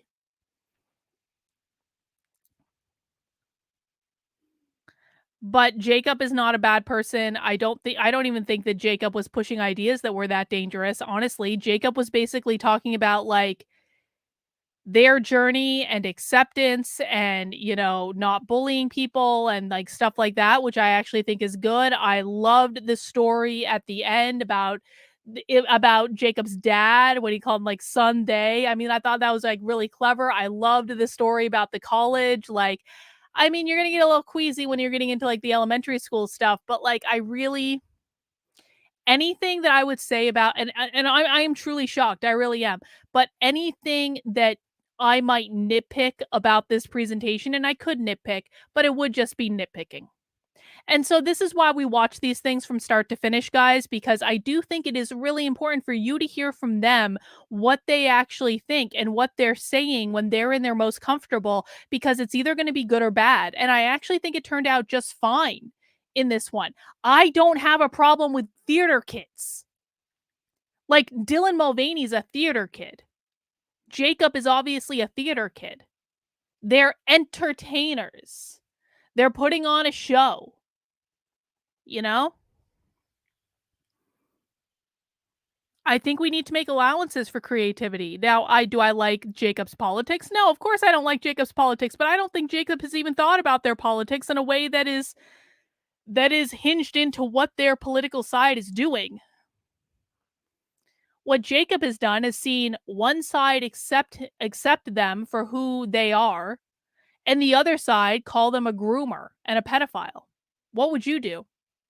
If you had to, I mean, and really think about this, guys. If you are just some like random person that your head is not in politics all the time, and you had one group of people that was calling you a groomer and a pedophile because of who you are, and you didn't think you were doing anything wrong because you were just like cutting your hair and dressing up and putting on makeup and like whatever, you're just being yourself, you're just having fun. You don't touch kids. You don't even like kids probably.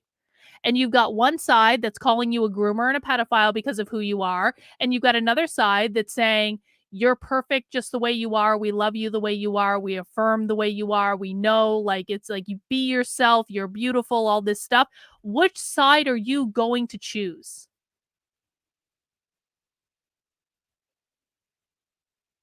I really wish people understood and would really consider, and I'm not so much saying this for people that are watching because I think the people that watch my content do consider this. But in general, I wish people would really start to wrap their head around the fact that we need to wake more people up. We need to reach out and appeal to people in the center, on the left, to have them understand what's going on, the consequences of what's going on. And if you are being overtly cruel to someone, they are not going to be open to listening to you. You do not win votes by being cruel and abusive. There was nowhere else for Jacob to go except for the left. Just like there was nowhere else for Dylan Mulvaney to go except for the left. Because the right refuses to make any accommodation or allowances for people who do not fit their perfect ideal of what a person should be. This is an eminently winnable battle. If people start creating scenarios that are more enticing for people to come into. Do I think it'll happen? No, probably not. Probably not. Who knows? Anyway, guys, that is happy hour for tonight. We've been going for over 3 hours, so I'm going to wrap it up here. Thank you guys so much for coming out. If you have not yet mounted that like button, please do so for me on the way out the door. I will be back tomorrow at 6 p.m. We go live an hour later on Saturday, 6 p.m. for Socialism Saturday. And if you are a supporter in my locals community, on my Patreon, or ideally on my Substack, which is Carlyn, Karlyn, .substack.com, you are going to be invited tomorrow to join a Bitchcraft call at 3 p.m. This is a supporter call. It's a supporter exclusive. It is private, unrecorded Zoom call where we bitch and we craft. We do these on the second Saturday of every month. I, of course, will be knitting as the far most superior of all crafts, but you are welcome to bring any craft you like. You can draw, you can paint, you can quilt, you can sew, you can do your laundry, you can clean your gun, you can even crochet. We will be doing that at 3 p.m. tomorrow. I will send out notifications on Substack, on Locals, and on Patreon. You can come join us for a pre-Socialism Saturday, private get-together, and then we will do Socialism Saturday at 6 p.m. I'm going to go figure out what we're watching for Socialism Saturday now. Take care, guys. Have a great rest of your day, and we'll see you soon. Bye.